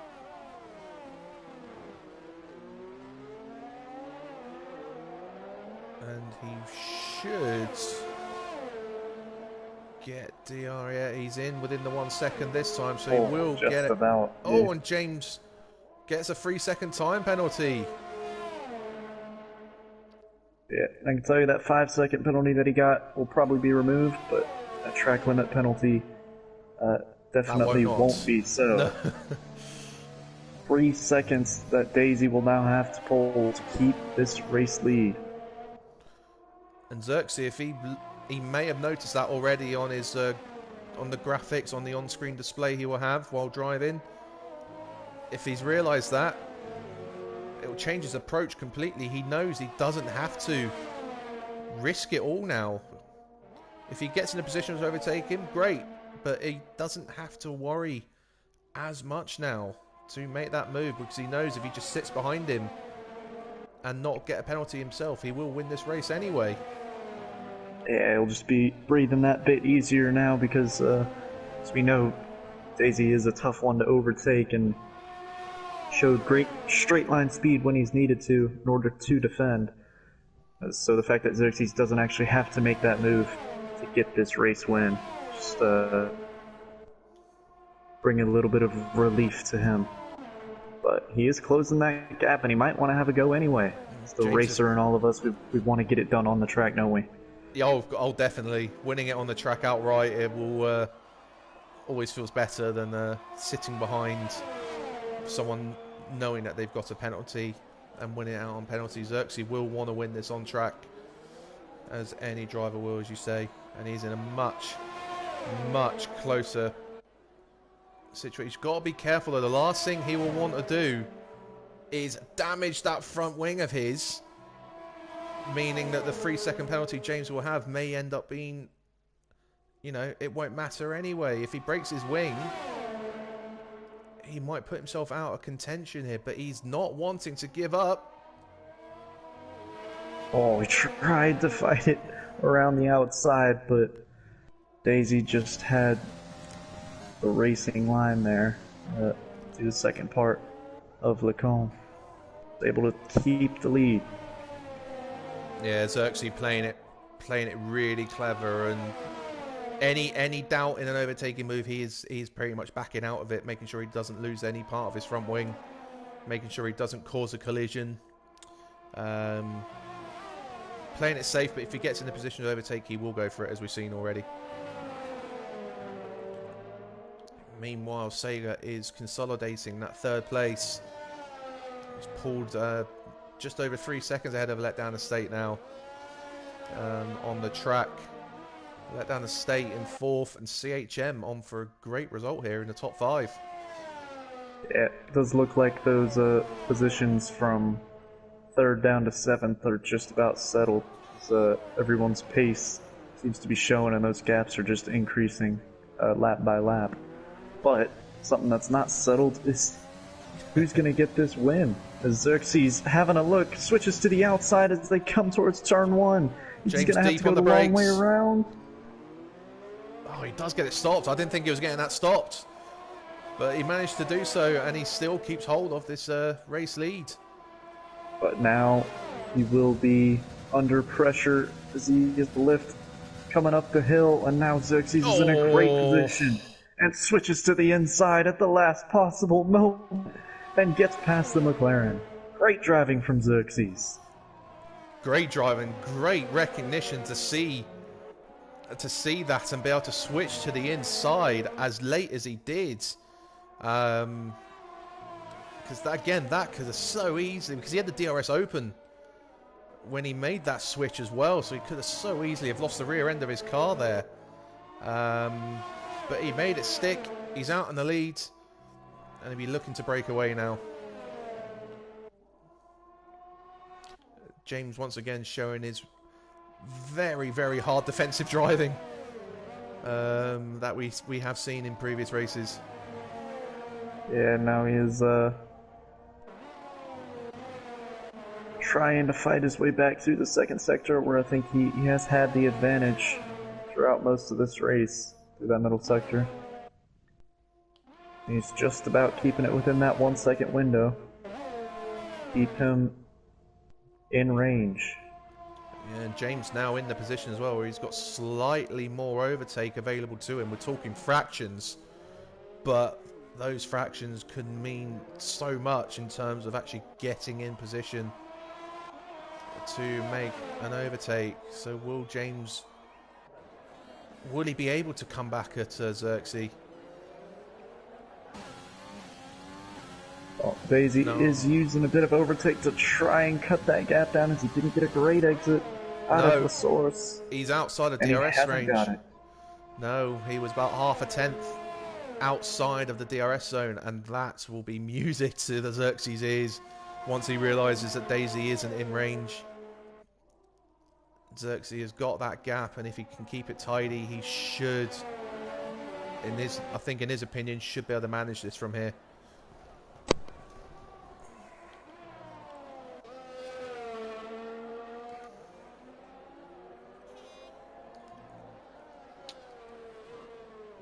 Sega Again, good, solid drive.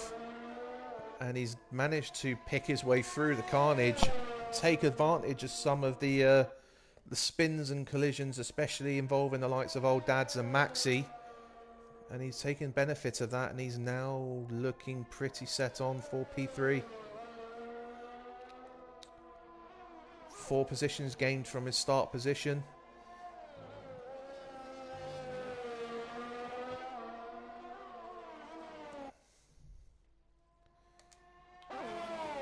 As we come into the final 10 laps of this race.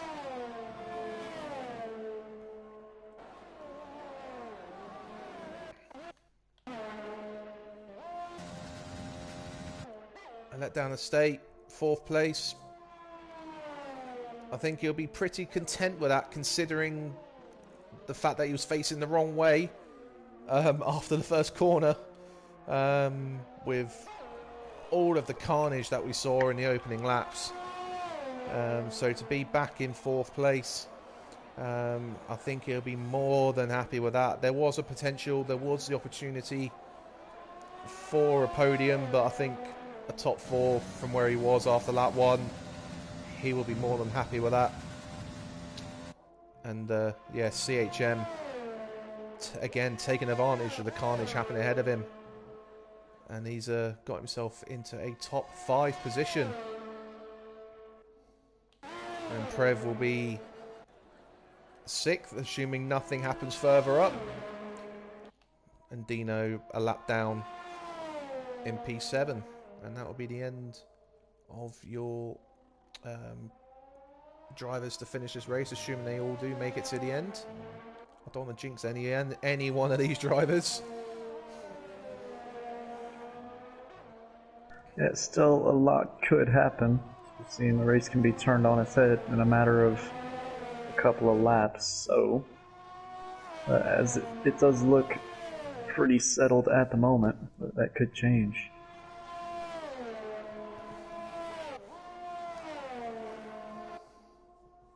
Yeah, Xerxes doing a good job to gap James out in front. Nearly getting that gap up to 2 seconds. Well, he just has, literally as I speak there.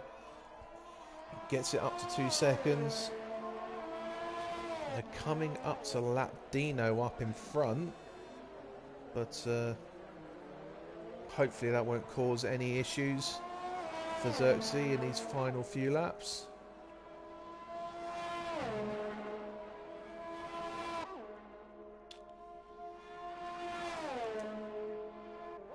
At the moment as well, Xerxes just about holding on to the fastest lap as well. He's got the fastest lap ahead of James by about 0.04 of a second. So again, very tight between the top 2 in terms of their overall fastest lap times of this race. Any concerns that we were talking earlier on about whether Xerxes would have been able to manage his medium tyres to the end? He was looking at having to do 28 laps on a set of tyres that supposedly could do 29, but obviously those safety car periods and VSCs meant that he was able to get the free pit stop, and it just removed any doubt of whether the tyres could have got to the end.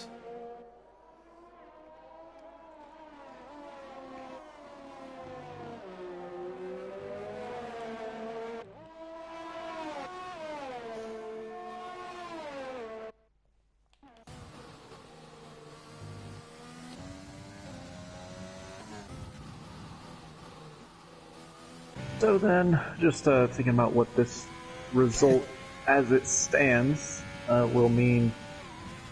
We see some blue flags out for Dino, and Xerxes having a ghost through him. But Xerxes, of the current drivers in AL2, is leading the championship. Old Dad's Rule, who was in second, unfortunately DNFing this race. He was only 13 points behind Xerxes, so a good result here would have been big for Old Dad's, but has not gone the way he's wanted. But instead, it's going to be a great result by the looks of it for Sega Takahas. He's going to be able to close the gap two old dads. And Daisy as well getting a great result. And we'll be moving closer to old dads. And then from a team standpoint, team in first right now is McLaren.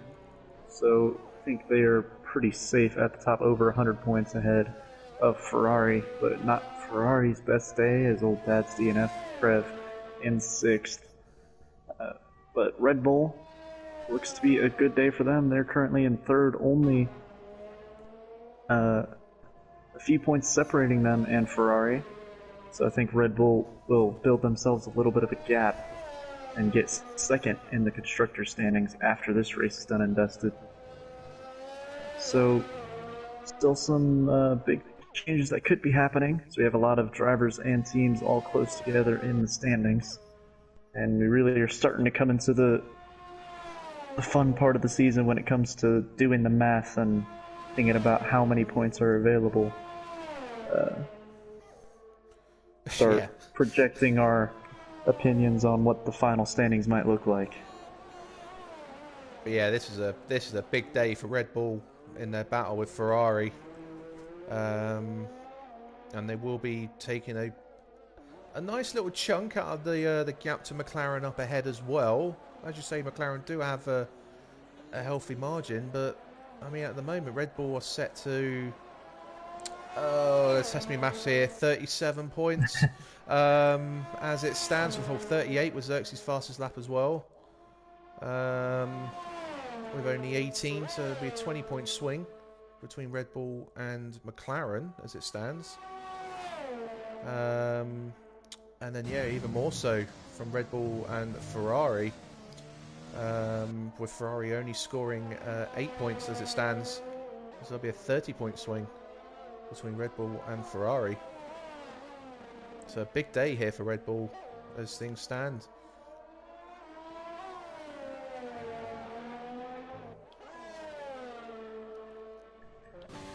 Yeah, and Xerxes out in front, just slowly edging away into the distance. Over 3 seconds now between him and Daisy in the McLaren. Daisy put up a good fight. We knew after qualifying that Xerxes would be the favorite to go on and win, but Daisy definitely didn't make it easy for him. Put on all the pressure, took the lead earlier in this final stint, and made it really entertaining to watch. It's credit to Daisy for putting up a valiant effort, a great fight. But I think Xerxes just had too much pace in the end. And I've just realised what I was talking about was absolute rubbish, because you guys go points down to 20. So all of my maths I've just been working out there is just been completely wasted. Still in my old habits of just assuming points down to 10. It is a simple just plus 10. Yeah. For so in terms of the swing, it should be the point swing itself should be the same, but in terms of the actual points Red Bull will be getting, it won't be the 38 as I said. It should be more 58. But yeah, so the swing should be a little bit bigger. Good day at the office. Christian Horner will be happy. Most definitely. Virtual Christian Horner in the pit wall. So we're now within the final 5 laps. I think the real life Red Bull team will be feeling as though they've got a bit of pressure on them the next couple of races in the real F1. It's Monaco up next in the 2021 season, and I think for all us race fans out there, if we're going to see a title fight, I think these next few races Max has really got to get some good points and a couple of wins to sort of get himself back up there with Lewis in terms of championship points. Yeah, definitely. And traditionally, from the last few races they have done at Monaco, Red Bull have been very, very strong. Their car really does tend to obviously suit Monaco quite well. We saw Max challenging Lewis in 2019 to the very end, Ricardo winning in 2018. Yep. And quite feasibly, they should have won a few seasons prior to that as well. So hopefully we will see Max bring that gap to Lewis back down at Monaco. But with the streets of Monaco, anything can happen, so you can't take anything for Yeah, granted there. absolutely. And I then think the other go on. good news for Red Bull is we now have back-to-back races at the Red Bull Ring in 2021, a track where Yes. they've been very successful in recent years. So, more good news. Max Verstappen will be looking at those races to probably get the win and close that gap to Lewis Hamilton out in front. Of course, I think most F1 fans, Lewis Hamilton has his fans and he has his haters, but I think most of us just want to see a title fight. Whether Lewis wins it or Max wins it, I think we all can appreciate a title race that goes down to the last weekend. That's what we all want to see. Totally agree. I mean, even me being a Brit, that's one thing you want to see. I mean, Hamilton winning, no issues there, being a fellow Brit, but it's not always. It doesn't always make it enjoyable when he's running away with it and having it an easy time. We saw it with the Schumacher era, and then again when Vettel was having his very high days in the early 2010s. When the same guy's always out in front and winning, it does tend to get a little bit samey, a little bit boring at times. So as much as it is nice to see, a countryman being up at front, that title battle, that battle up front, it's definitely something that everyone wants to see, regardless of who they're actually supporting. Yeah. Just earlier today, watching back the radio rewind of the final race of the 2010 season, and the tension in that race with Sebastian Vettel going for his first Drivers' Championship was really amazing. I just wish we could get something like that with the current F1 grid. Yeah, the crazy scenario of 2010 where Vettel won the title having not led any part of the championship at all until after the final rounds. That was, that just shows how competitive it has been down the years. For someone to win a championship having not led the championship at any point in that 2010 season to then come out on top, really, obviously did just show how close it was across multiple teams, with Red Bull, Ferrari and McLaren all very, very competitive through sort of 2010 to 2012, 2013. And then obviously the hybrid era, Mercedes have just shown the field how it's pretty much done since then.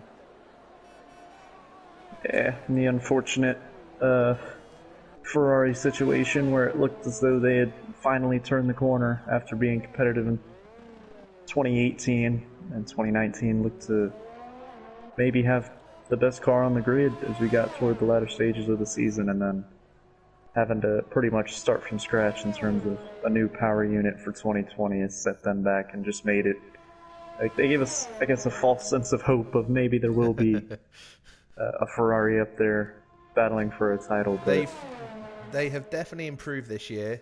They've definitely got the qualifying pace. We saw that with Leclerc getting P4 on the grid at Spain last weekend. They're still a little bit way off in terms of race pace. But they're getting there. They're getting better, and hopefully, when 2022 comes around, hopefully they'll be back up there. But with the new cars coming, who knows what the order's going to be in 2022? Exactly. I can't wait.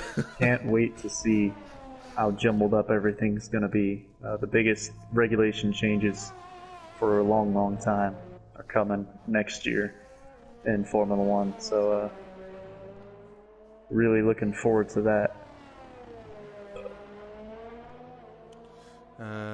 Yeah, definitely, and I cannot wait to see how those cars look, how they handle, and whether it does actually bring the closer racing that they're hoping that the new cars and the new regulations will bring.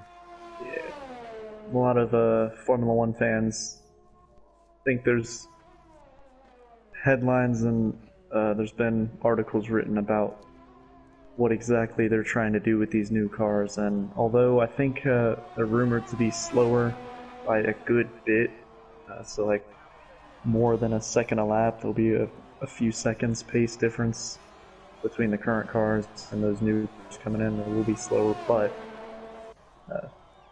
if it brings closer racing and if the cars are actually able to follow each other, as we've seen today, cars currently in Formula One, it's so hard to follow. It's a dirty air behind.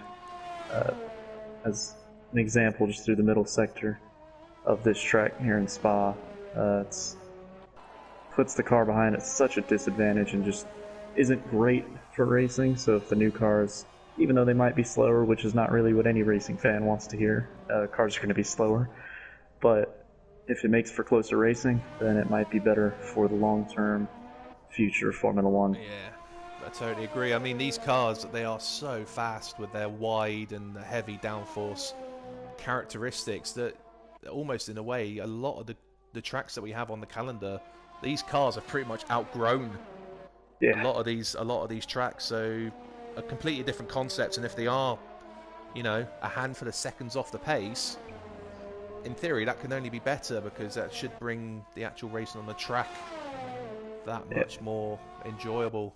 But Xerxes coming around the final sector on the final lap to come around and take a win at Spa. I'll leave it to you, Matt, to bring this in. Put it on pole in qualifying, showed great pace, but it wasn't easy for him, and he had to make a move in the final stint to seal it. But it is Xerxes crossing the line to win the Belgian Grand Prix. A great drive from the Red Bull man, followed by Daisy, who put up a great fight, and it's a great drive, finishing P2 and with the fastest lap on the last lap. Impressive. So well done to Daisy. Segatakos getting himself on the podium. A great drive from him. A letdown of State. A fantastic recovery, as you said, facing the wrong way after the first corner, and then finishing P4. Great to see for a letdown of State. Then we have CHM and Prev, who is going to get 5th off of him, I think. Yes, he is. Making up that position on the final lap, as CHM had a track limit penalty. I think. And Dino getting, I don't know what happened there, but he's crashed out of the final corner on his final lap, and Dino actually didn't make it to the line. Well, luckily for him, I think the 90% rule, he still will be classified, but really unfortunate to see there for Dino, as we see our boys take the podium. Segatakos, driver of the day, given to by the game. No arguments there. Worked his way through the field, kept out of trouble for the most part, got himself on the podium.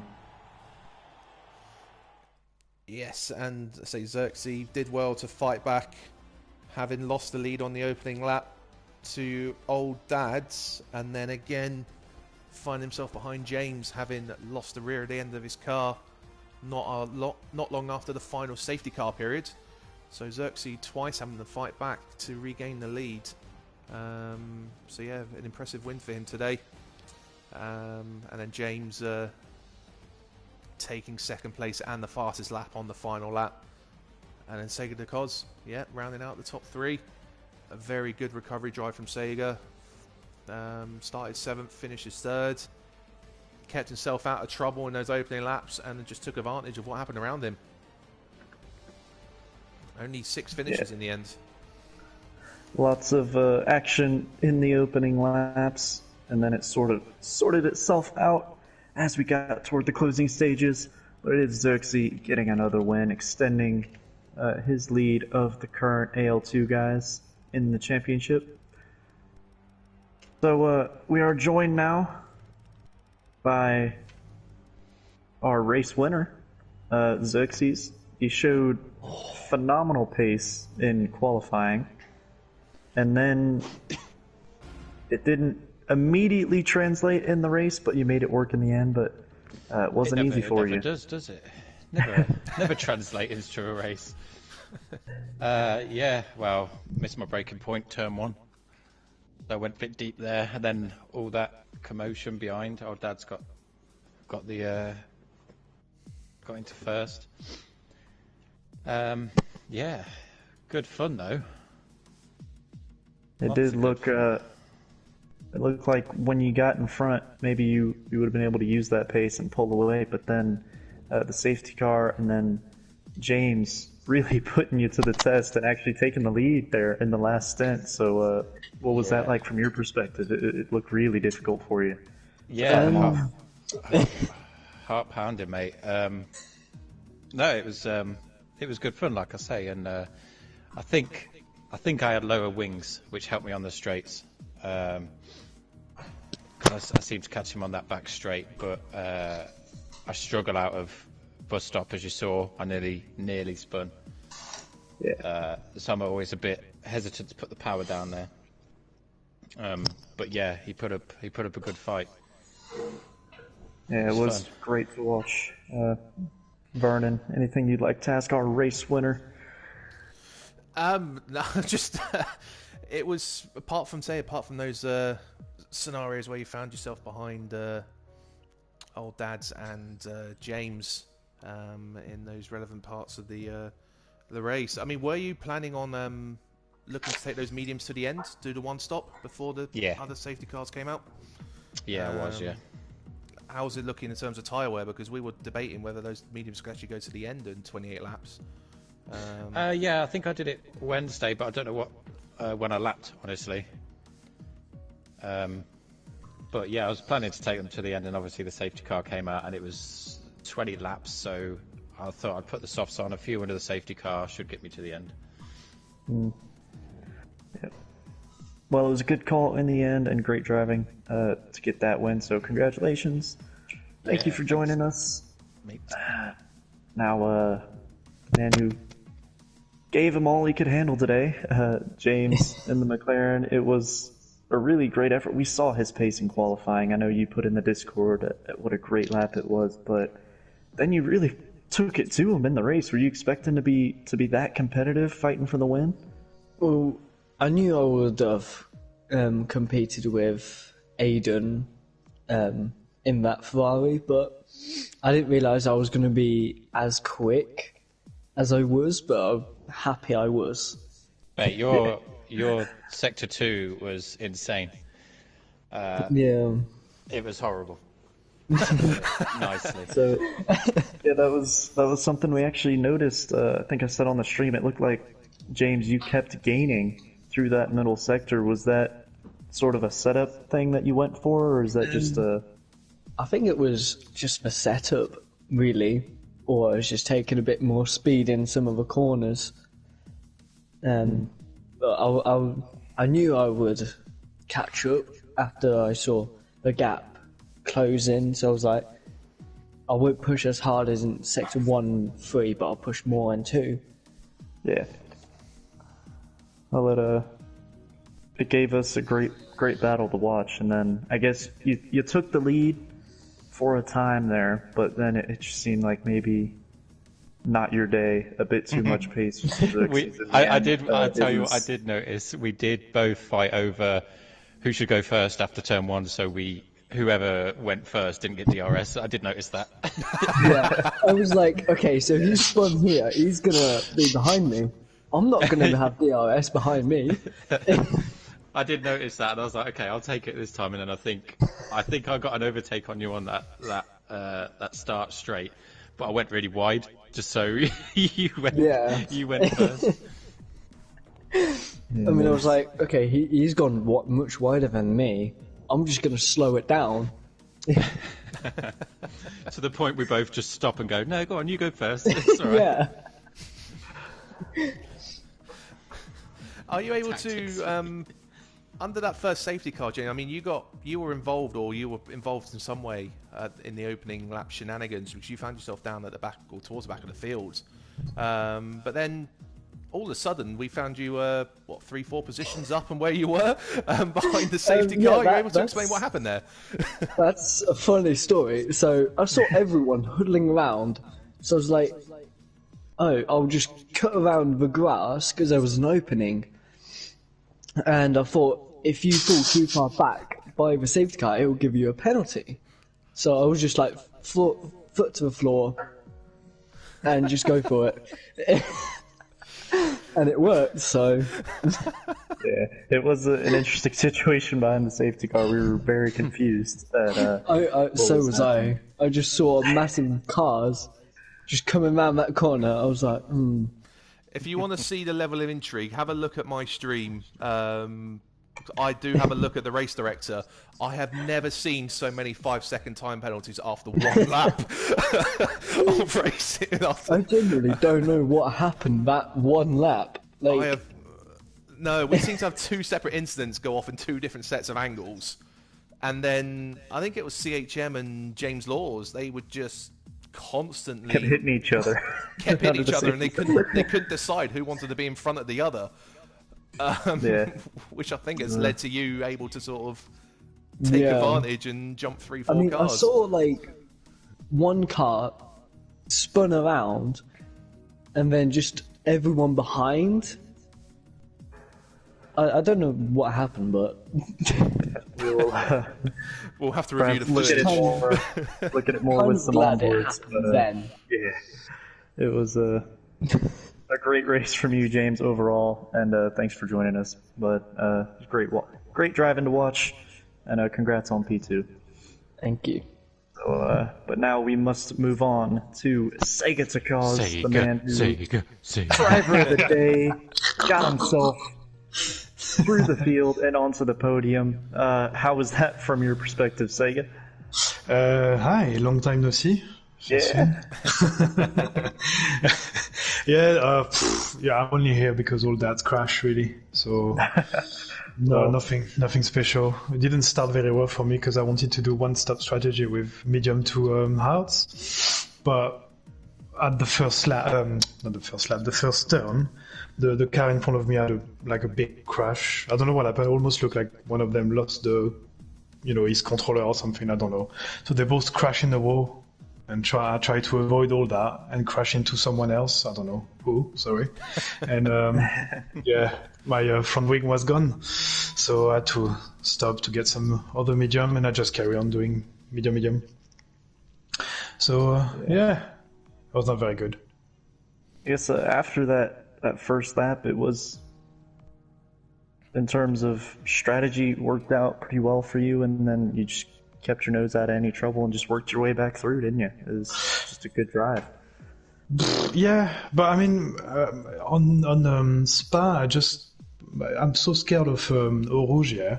So I've got my car is basically a brick with 4 wheels, and it's it's just in the straight. I'm just so slow. It's mad. So there's not. I mean, with this kind of strategy, there's nothing you can do. You can't win the race, So, just managed to be third, and that's just a bit of luck, really. I'm just scared of my life going up Eau Rouge as well, so... It's just one of those corners you absolutely hate, but scared of. You just gotta send it every time. Yeah, but for 44 laps, that's just, I can't stand it 44 times. I mean, that's just too much. You're pushing that's pushing my luck, really. So, just try to play it safe and be on the podium. Well, that's cool. It's cool. Yeah, exactly. I was going to say. Got here, so... It's been a while since I've spoke to you, Sega, but it is good to see you back on the podium. I think it's your 3rd podium of the season. Yeah. No matter how it comes, a podium is a podium. So congratulations on that. It is still chasing that bloody victory, man. I just can't have it. Just let me win. Just let me just once. It will happen. Hey, the top 2 nearly made that possible. I think Xerxes was on the grass at one point, went on making an overtake.